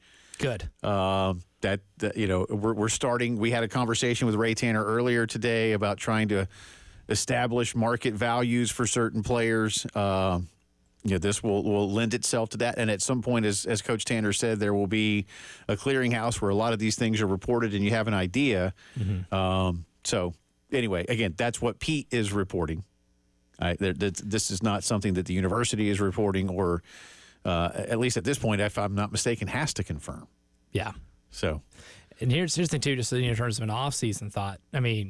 What are the 2 most important positions, would you say, on the football field? Your quarterback and now someone who can rush the quarterback. Yeah, if you could, have somebody that can create havoc on the quarterback, and then in Lenoris's case, the guy that seems to dodge it most of the time. Yes, and I think you have those 2 locked up. Now it's, if you're a coach like Shane Beamer and a coaching staff like he has, if that's your starting point on filling in the gaps with the rest of the roster, I like where you're at better than I like where a lot of other people are going to be at in your league. I agree. Trevon Ball also inking a new deal with Garnet Trust today, and there will be others in the coming days. So there's somebody up front, certainly, that is a big deal as well. But Dylan Stewart will be back at the University of South Carolina. Meanwhile, his running mate, if you will, Kyle Kennard, did something that no Gamecock has ever done before. Last night, Kyle was named the 2024 Bronco Nagurski Trophy winner.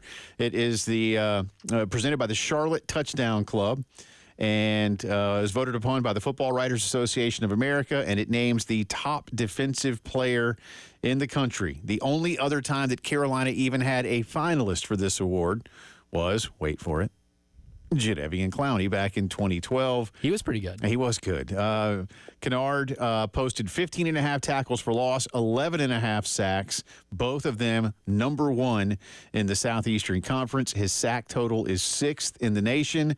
His single-season sack total also is 2nd in school history, behind JD's 13 back in 2012. Again, Kyle had 11.5. His tackles for loss total, the 4th highest in school history. He was also credited with 10 hurries and 3 forced fumbles. Congratulations to Kyle Kennard. He is also a finalist tonight for the Lombardi Award. That will be given out in Houston. I know that Coach Beamer is out there with him and some others. So congratulations and good luck tonight to Kyle Kennard, who is having a heck of a year for the University of South Carolina.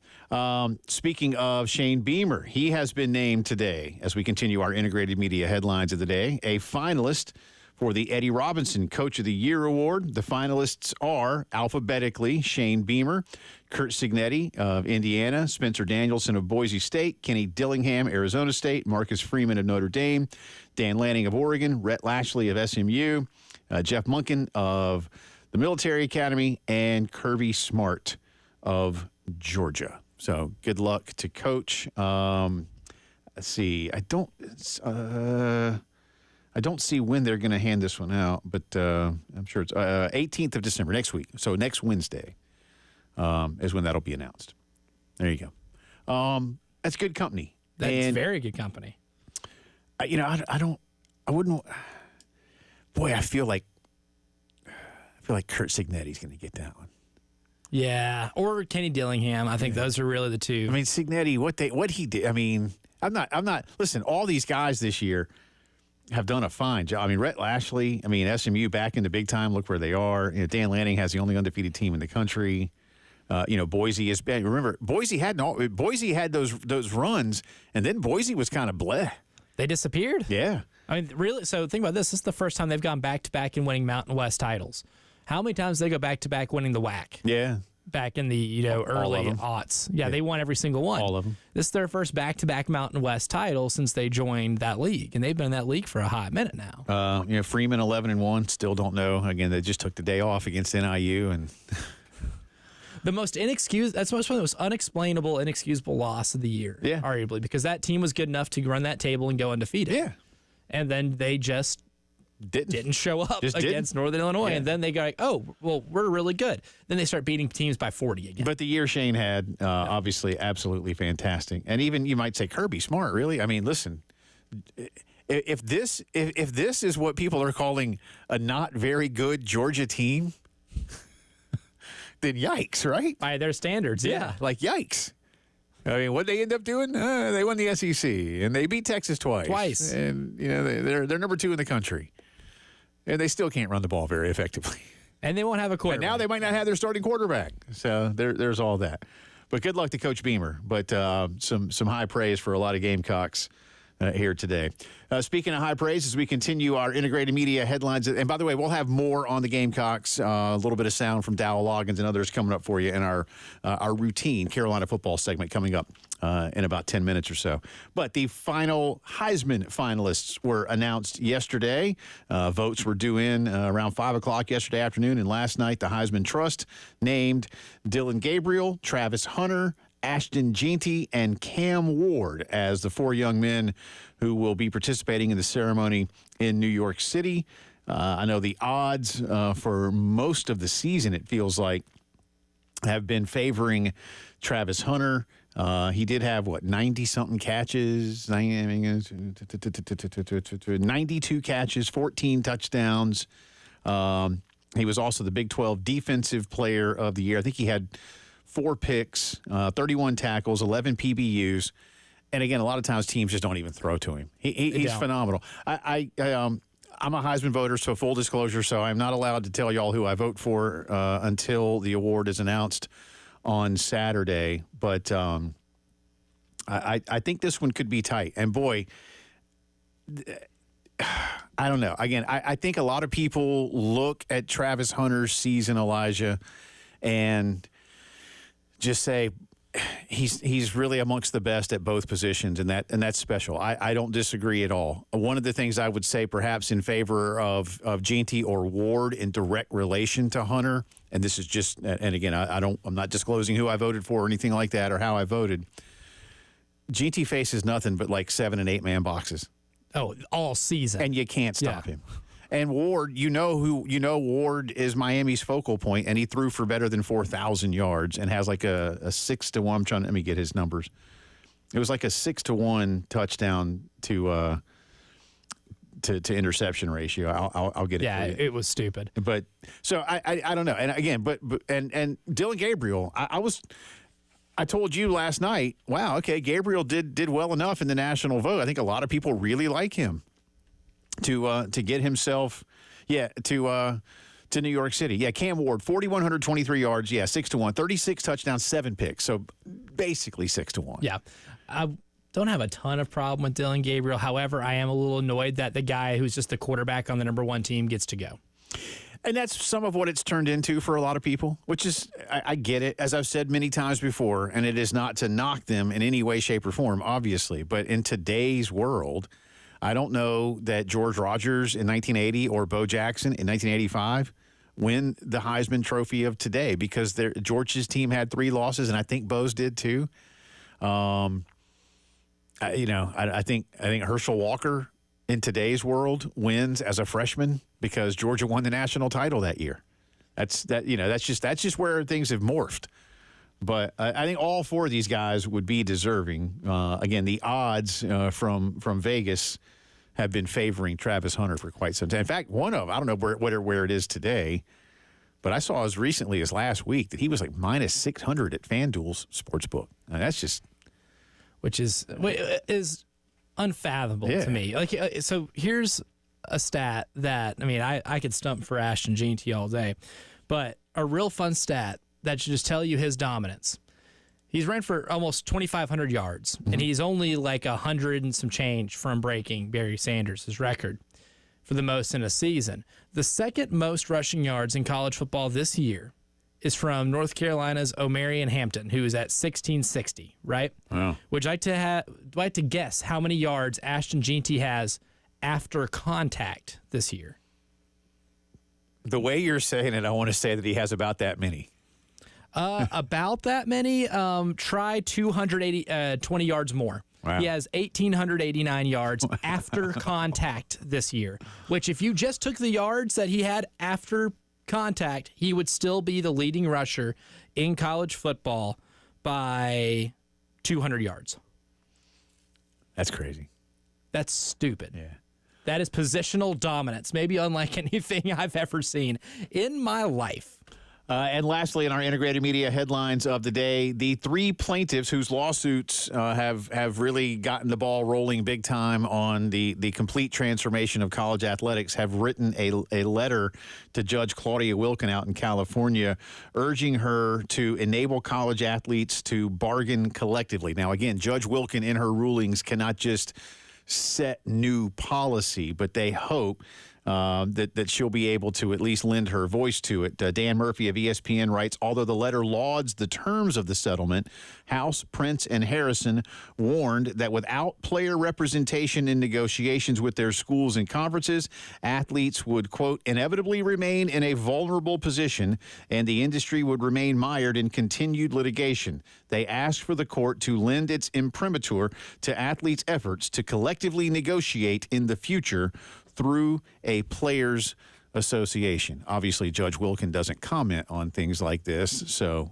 we will find out more of her thoughts in the coming weeks. I think there are some meetings some deadlines to pass. Her final ruling, I think, is not due until sometime in April.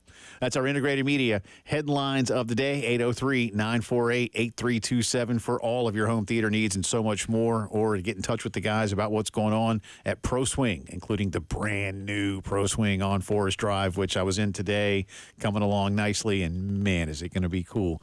803-948-8327. Check them out. That's our good friends at Integrated Media. More on Gamecock football. Some sound from Dowell Loggins, Shane Beamer as we get closer to a bowl game and a lot of off-season movement. You're listening to the Postgame Show.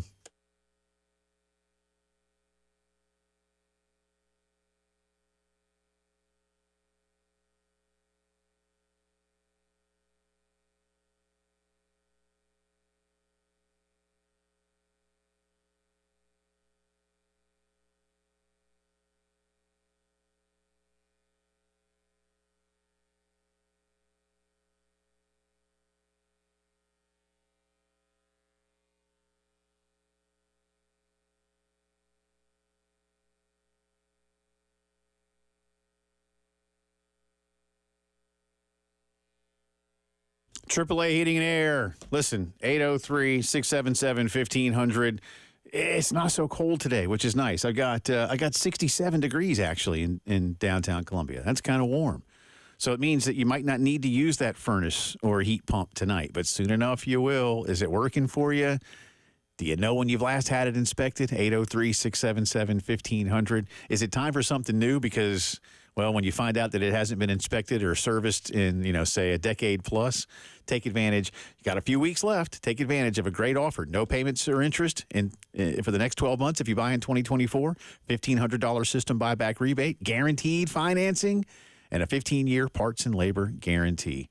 I love what they've done at my house. So does Bill Gunner. So will you. Stay nice and comfortable all the time. 803-677-1500. Tell them we sent you to AAA Heating and Air.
Welcome back into the Postgame Show. Jay and Elijah with you. An addendum to one of the stories we had in our headlines. Again, the 4 Heisman finalists have been announced.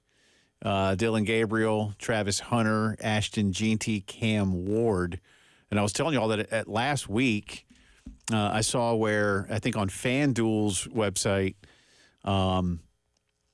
Travis Hunter was minus 600 to win the Heisman, meaning if you want to win $100, you got to bet 600 to win the 100. ESPN Bet just had a graphic up on Around the Horn here in the studio. Minus 4,000. So the bookmakers obviously expect him to just, run away with this thing. Mm-hmm. Interesting. Interesting. If he wins in a landslide, I feel like that's almost borderline laziness. I wouldn't be too up in arms with Travis Hunter winning just because he is that good. He's had a fantastic, but I mean, I would figure this would be close. Like I said, Ward. The thing with Ward and GT, in my opinion, we just mentioned it. I'll say it again though, is that the defenses have known all season you got to stop that guy, and no defense has been able to stop that guy. No, either one of them. Either one of them.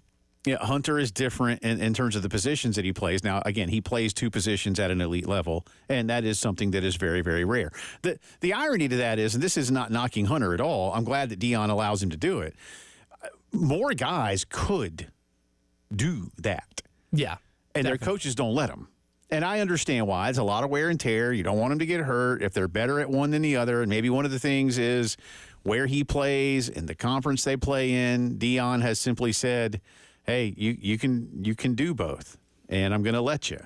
And he was better this year than last year because last year his body broke down, and that's why they lost a lot of the games they did. Right. So he was not a very good corner. But minus 4,000, I mean, again, at that point, you don't even, why place a bet? No, it's pointless unless you're betting for Ashton Jeanty. Right. I think Jeanty was like plus 500. And then you can win something. Yeah, then you can win, if you bet your $100. But I mean, again, I'm betting $4,000 to win $100. No, why am I doing that? Yeah, no, I'm not stupid. I'm not doing that. Speaking of quarterbacks and Heismans, it won't be this year, obviously, but next year, Lenore Sellers potentially cut number one on the list, please, sir. We didn't get to this one yesterday, but Dowell Loggins, of course, has been named the new head coach at Appalachian State. And here's what he said about maybe the most difficult part of deciding to take the gig in Boone. That's a great question. And I told in the interview process, the hardest thing that I was going to have to do when I left South Carolina was to call Lenore Sellers. We deeply value relationships. And when I got to South Carolina, it was 2 years ago in December, and we hadn't offered the kid a scholarship. And I go in and I watch the tape, and I walk back in our recruiting people. I said, hey, who is this guy? This guy's got an unbelievable character, and this is going to be an evaluation developmental program. And it's the things we learned in the NFL from Coach Bill Parcells in the evaluation process. But he was a winner, and he was a really good soccer player. He had great feet, which also correlates with playing quarterback. And so you go through this thing, you recruit him. You got 10 days. He's committed to Syracuse. And you're trying to flip him. You got 10 days, and he's never met you. He's never talked to you a day in his life. And you're telling him about your vision for the offense, and you're building a relationship. And then an incredible opportunity. There were very few places I would have left South Carolina and Lenore Sellers for. But this was one because of the tradition of winning and the vision the Chancellor on the board and Doug have. So the phone conversation was really hard between us. Obviously, the success we had this year, and I'm so proud of that young man. He's going to be really good. And we'll continue to stay close and help him, and I'll watch him through his journey, and he knows that I'll always be in his corner. Yeah, you don't think Lenore's cussed him out, do you? I'm kidding. Dow, what the hell? I'm kidding. No, I can believe it, and I've had several people today asking me what I'm hearing about any kind of OC search or anything, and quite honestly, I have not asked a lot yet. Couple of feelers out there in the short term. Shane says even in the short term, Dowell's going to try to figure out if he can blend both jobs. That's a big ask. We know that Mike Shula has been working very closely with Lenoris as well, on those times when Dowell is overseeing everything and Mike can be more specifically hands-on with the quarterbacks. But I can appreciate that's a tough call, man, because here again, you don't just have a special player. You got a special player who is going to be in line for the top awards next year. And Bill Gunner and I did our Gamecocks Plus TV show this morning, and when we were finished, Elijah, and I want to throw some things at you now and the audience, we were talking about quarterbacks in the Southeastern Conference that are coming back. And just as an example, by the way, Lenoris today was voted the third-team quarterback by the coaches Okay, and we'll have the full teams for you in just a few. But Jackson Dart was first-team quarterback, and Quinn Ewers was second-team quarterback. So he got the nod. Did Lenoris over Beck and Cook and a few Nussmeier, Iamaliava. Yeah, I mean that's strong. That's very strong for coaches to do that for a freshman. But next year, Nico is back in Knoxville. Arch Manning will take over for Quinn Ewers. Lagway is going to be doing his thing down at Florida. Lagway, we watch. Marcel Reed, right, at A&M. At A&M. Yeah, I'm trying to think. Who else did we talk about? That might have been it. Jackson Arnold will be at Mississippi State, probably. Yeah. I've seen going to go play for Levy. Might go play for Levy. Yeah, where that's likely. That and good for him. So there's another guy. What Oklahoma will do. So there's going to be a lot of really, really good quarterbacks, and the coaches have basically tapped Lenoris on the shoulder and said, "Hey, son, going into next year." Oh, no, Milroe. Well, Milroe can come back. Yes, he can. I wonder. To. But anyway, the coaches have said right now, "Hey, of all the quarterbacks in our league next year, because Dart and Ewers will be moving on, you're the best quarterback coming back in 2025." Yeah, which is high praise. Yeah, high praise, high pressure. Cool. But Lenoris will handle both, I think. Milroe, Bill and I were talking about. Yeah, Milroe's an interesting case. Definitely talented. Yeah, otherworldly talented. Is he a first-round pick? No. And does he want to leave if he's not a first-round pick? Or will he be told by the advisory board or others that, hey, you stay another year, work on this and try to get your team back in the playoff, and then you're elevating yourself back? Because last year, Milroe finished 6th in the Heisman vote. He won't come close to that this year. No. Even though he won the Septisman. The Septisman. In a landslide. But it's made out of plastic. Yeah, exactly. And it's kind of very small. Yeah, very small, almost bite-sized. But there's two things he needs to listen to, right? It's the NFL Draft Advisory Board and what Alabama's collective is, because they're going to have to offer him something, and he has to outweigh. And if I'm him, that's what I'm doing, is I'm outweighing what I can make in the NFL in year one versus what Alabama is willing to give me. Because, Alabama and the fan base isn't necessarily known for their patience and kindness, and they're not going to they didn't really enjoy being left out of the playoff this year and losing 3 games, 2 of which, turnovers cost you pretty heavily, including some pick sixes that may or may not have had some significant impact in those games. If they would like to use that money to, instead of securing Milroe, go after a transfer portal quarterback or somebody that Kalen DeBoer wants to bring in, one of his guys, one of his recruits, then you might not be getting as much money as you would demand at Alabama, or maybe put your name in the transfer portal and see if you can make better money somewhere else than you would in the NFL. So there's a lot of factors that would weigh into a Jalen Milroe decision in this offseason. Yeah, it'll be interesting. But regardless, the coaches have basically determined through their own wisdom that Lenoris Sellers will be the top returning quarterback if that's how you want to justify it. Absolutely. Yeah. I think that is the way to justify it. Speaking of which, we'll come back on the other side, drive around the SEC. We'll give you the team. Gamecocks did well. They did not. One team basically doubled up everybody else's numbers, at least kind of, in terms of placement on the all-conference teams. We'll have that for you as part of the drive around the SEC. That's coming up.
From the WIS Traffic Studios, I'm Elijah Campbell. The few accidents to get to that are causing some issues on the roadways, starting with one on Clemson Road at Summit Parkway, one on Farrow Road at Highway 555 between Hardin Street and Highway 277, Highway 1 at Augusta Road at North Grampian Hills Road, I-20 westbound at US 1 near Exit 58, Killian Road near Highway 555 at Farrow Road, North Main Street at I-20, and lastly, we still have one on Piney Grove Road near I-26, causing some minor traffic backup.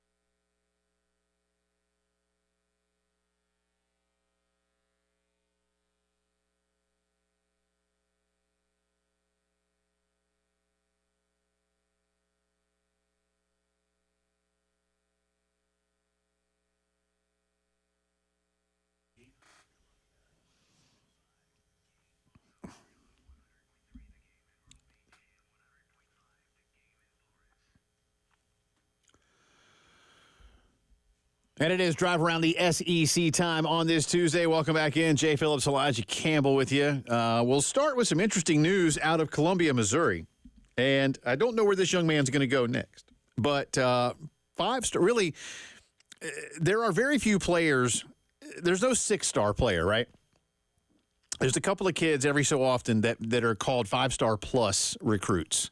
And Williams Inweri from Missouri, he's from Lee's Summit, Missouri, was one of those kids. And he went to Mizzou last season. He is now in the portal. Now, the snarky folk out there have said Missouri has run out of money. I doubt that's the case.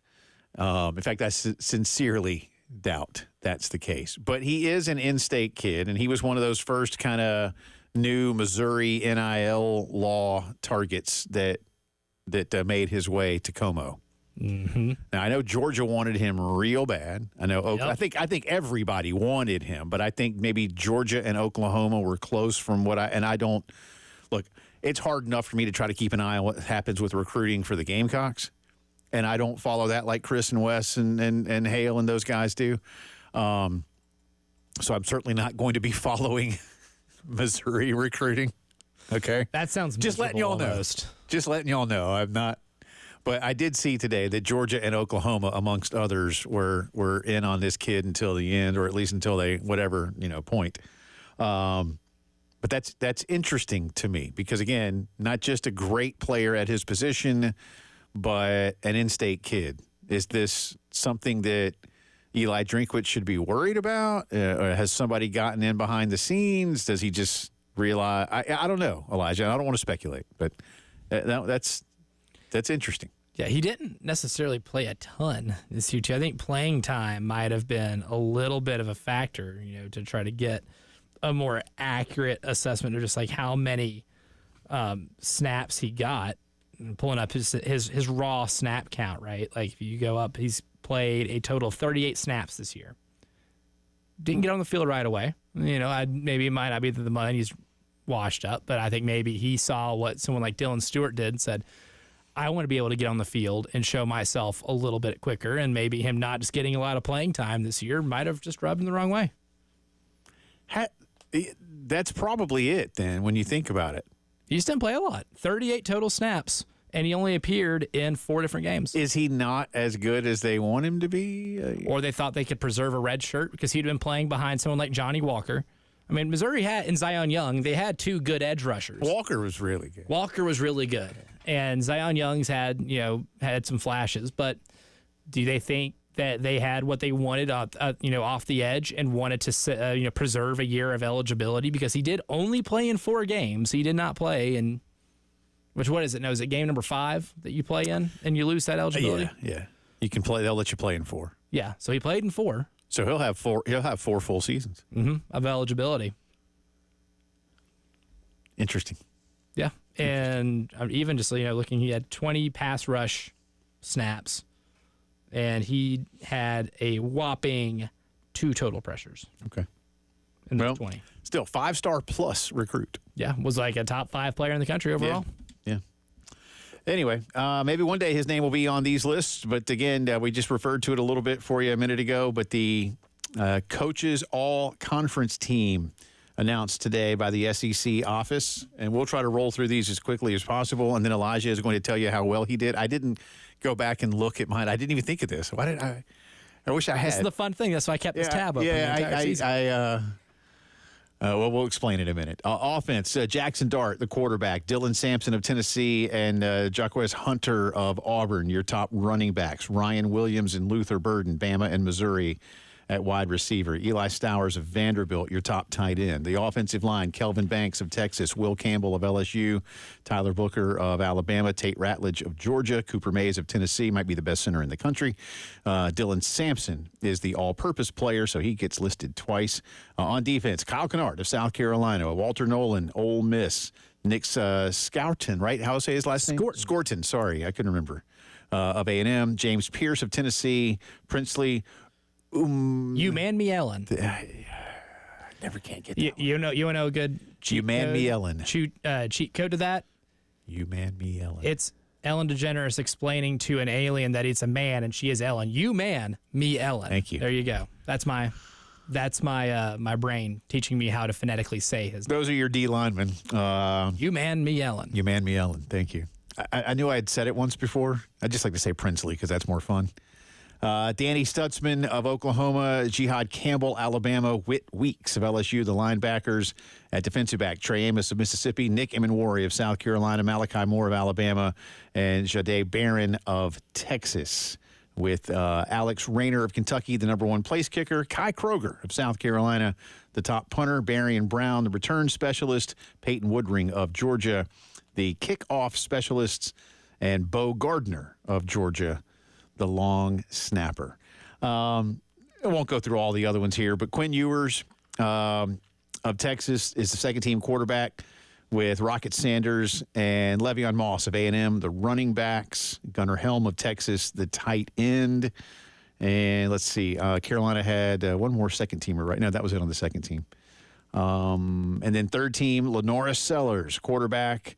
Quintrevian Wisner of Texas, Trevor Etienne of Georgia, the running backs, Trey Harris of Ole Miss, Kevin Coleman of Mississippi State, your wide receivers, Mason Taylor of LSU, the tight end. I know some Gamecock fans were probably hoping for Josh Simon to make it. Yeah. Josh had a great year. Fantastic year. I don't know that the numbers were there. I think sometimes you do look at overall production, not just the how good they were for the team. I think Josh would have certainly been a fine choice, but I get it. Torricelli Simpkins is one of the third-team offensive linemen, and I believe that is it for the Gamecocks, right, Elijah? So 6 Gamecocks made the team, 13 Georgia Bulldogs overall, 9 players from Mississippi. Let's see, and LSU and Texas had 7 each. So there you go. So Georgia with 13, Ole Miss with 9, LSU and Texas with 7, South Carolina had 6. So very well represented today. And again, Shane Beamer, at least by now, I don't know about the I don't know if they vote for that amongst themselves, but Shane Beamer was named the USA Today SEC Coach of the Year a few days back. So congratulations to all, and we'll keep an eye on some of these other ones. Again, Lenoris now. And we'll talk more about it certainly in the offseason. But as Elijah and I said, if you just tuned in, maybe just getting in the car from work, when you look at the fact that Dart and Ewers are going to be moving on, they hope to the next level, and I think both of them will. Yeah, I think so. Lenoris Sellers sort of, not even really by default, but by choice, is going to be what you might deem the leading quarterback coming into next season. And the favorite to be the all-team SEC quarterback preseason. And Nico Iamaleava will be back. DJ Lagway had a nice finish to the season at Florida. He'll be their guy. Arch Manning already has a reputation at Texas. He'll be their number one guy next year. Marcel Reed at Texas A&M earned the job midway through the season, and we've seen what he can do. And he, I think next year really, like he's one to watch, because I think next year when it's fully his and he's had those reps, and Elijah told us, as somebody who covered him in high school because he's from Nashville, Elijah, I told a buddy of mine this the other day, actually, like, he's not a running quarterback. As like Elijah covered him, like Elijah said, he was basically surprised that he was running so much because he can whip the ball all over the place. So next year, great arm talent. I expect that to more fully blossom. For a lot of these guys. Does Nico Iamaleava next year have an even better season for what's been projected for him? Although losing Sampson may hurt those. That might. Yeah, he's going to have to connect on some deep balls. That wasn't necessarily his. And I think Tennessee will go get a running back. And, and who's Carolina going to get? That's it's going to be a loaded portal class. Yeah. It always is. But, I mean, there's going to be talent to be acquired. That's the drive around the SEC, brought to you by Herndon Chevy, your hometown Chevy dealer. Stop by the showroom. See why Herndon makes you smile. Halftime show. I did it again. Wow, I don't even know how I did that. Since you messed I don't even know how I did that. Months. The Postgame Show. The Postgame Show rolls on here on a Tuesday. What?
Welcome back in. Final few minutes of the postgame show here on this Tuesday afternoon. Thanks again to Coach Ray Tanner for joining us earlier for the 3 o'clock hour. And again, we didn't get we didn't play piano music or anything sad Yet. I'll play the piano for you. But it was officially our last interview with Coach as the athletics director, and he's done a lot of. I know for you, Elijah. Well, I mean, you and I have been working together now for like a year and a half, but gosh, I don't even know. For me, I mean, he's been the AD for 12 and a half years, and it's not monthly, but I would say he does. Quarterly? 8? Nah, it's probably more like than 8 that? a year, Wow. right? I mean, it's like we take I think we've had him on this year like 6 times, 5 or 6. yeah, but something like that. Yeah, maybe 6 or 8 a year. So I mean, you do the math on that, and that's a lot of times. You've had him on a lot. Yeah. So, but he's not going anywhere. Again, like we said, we didn't get all sappy because he's not moving to Finland. And once again, I don't know how I came up with Finland, but I did when I said that. I thought of Ray Tanner. I thought of a remote place that was far away. And Finland, it ain't Georgia in terms of proximity. Maybe closer to the other Georgia. Closer to the country of Georgia. The Fighting Zaza Pachulias. But we had fun. But we did get into a few things with Coach. And, again, a lot of it, if you're so inclined, find it on the podcast page or the app. Already up. We talked a lot about, handing, as we said, passing the baton, the AD baton to Jeremiah Donati. And without going into great detail, Coach led on that he and Jeremiah spoke at length yesterday even, like well over an hour, he said, on just stuff. And he said even at one point Jeremiah asked him, who's your doctor? These things. He's like, don't worry, we'll get you. I asked Ray. Ray loves to go have lunch at the Kingsman across the river, amongst other places. I've known that for a long time, too. It is a good place. It's a good place. Steak or burger or anything. But he said he hadn't taken him there yet, and that we'll acclimate Jeremiah Donati to some more truly South Carolina dishes, good Southern things, shrimp and grits and stuff like that. Some people just don't want to eat shrimp and grits. Some people don't. Should. It's one of my favorites. Oh, man. That's one of my favorite meals ever. So there you go. All right. So I can't find my my final ballot that we did at Media Days, but Elijah found his. Yes. And Elijah has already cross-referenced his preseason selections with the coaches' vote on the postseason selections for all conference performances and such. So how'd you do? I got 24 correct selections. So 24 of, and of course it's different because you only pick 2 quarterbacks and there's 3 teams. So yeah. We can't possibly get all the quarterbacks. Well, they have us pick 8 linemen and all this kind of stuff. So, if there's, 2 quarterbacks, 4 running backs, 4 receivers. So that alone, So there, I'll do the math there of how many players we actually picked. Right.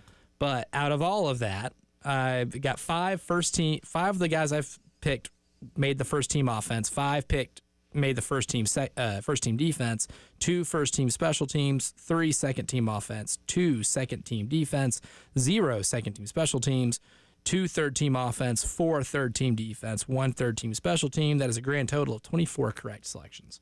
Nice going. That's not good. bad. That's not good. bad. Not bad. That's solid. I have breaking news. Oh, I like breaking news. It is big breaking news, and it's some news that might hurt my heart a little bit. I think I know what it is. Max Fried and the New York Yankees in agreement on an 8-year, $218 million contract, the largest contract ever for a left-handed pitcher. So 218 and for over 8 years. That's nearly $30 million. That's $27.25 million a year. Nearly $30 million a year. The Braves had basically already told Max in his camp. I think they I'm sure they put a number and said, "Listen, this is what we're going to do. Take it or leave it." Yeah, and you could even tell that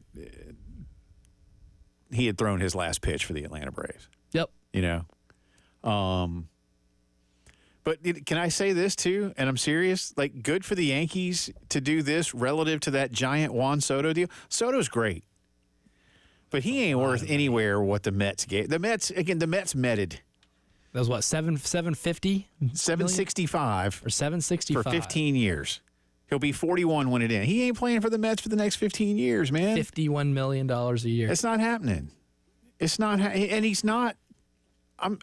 Maybe he'll turn into being that good, but do you realize? I mean, it's just no. Whatever. You better get some pitching, and I hope Mr. Cohen is good with paying a heck of a luxury. The Met luxury tax. If they go get enough pieces to try and overcome the Phillies and Braves, is going to be like more than the payroll of like the A's or Pirates or something, man. Well, I mean, $51 million a year is already more than the payroll of the Pirates and the Rays and the A's. So, again, I know there's plenty of money to go around in New York, and Met fans will buy a lot of tickets and whatever. But what the Yankees do by going and getting a veteran lefty is far more efficient with your funding. More beneficial. But again, I'll let the Mets Met as much as they want because I don't like the Mets. Y'all have a great rest of your Tuesday. We'll do it again tomorrow.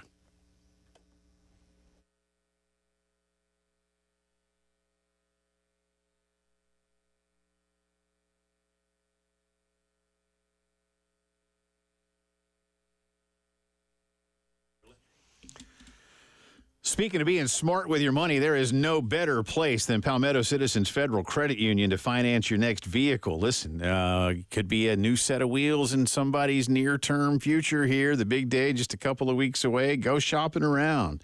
Palmetto Citizens offers the same low rates on all new to 21 models. Great options for older vehicles as well. Many plans come with no payments for up to 90 days. And when it comes to new vehicles, they can actually finance over 100% of the retail or purchase price. Plus, there are additional coverage and insurance options dealerships simply can't beat. So, get out on the lot. Find that next car, that next truck, that next van, whatever it is that you and your family may need, or that great gift idea for somebody else, right?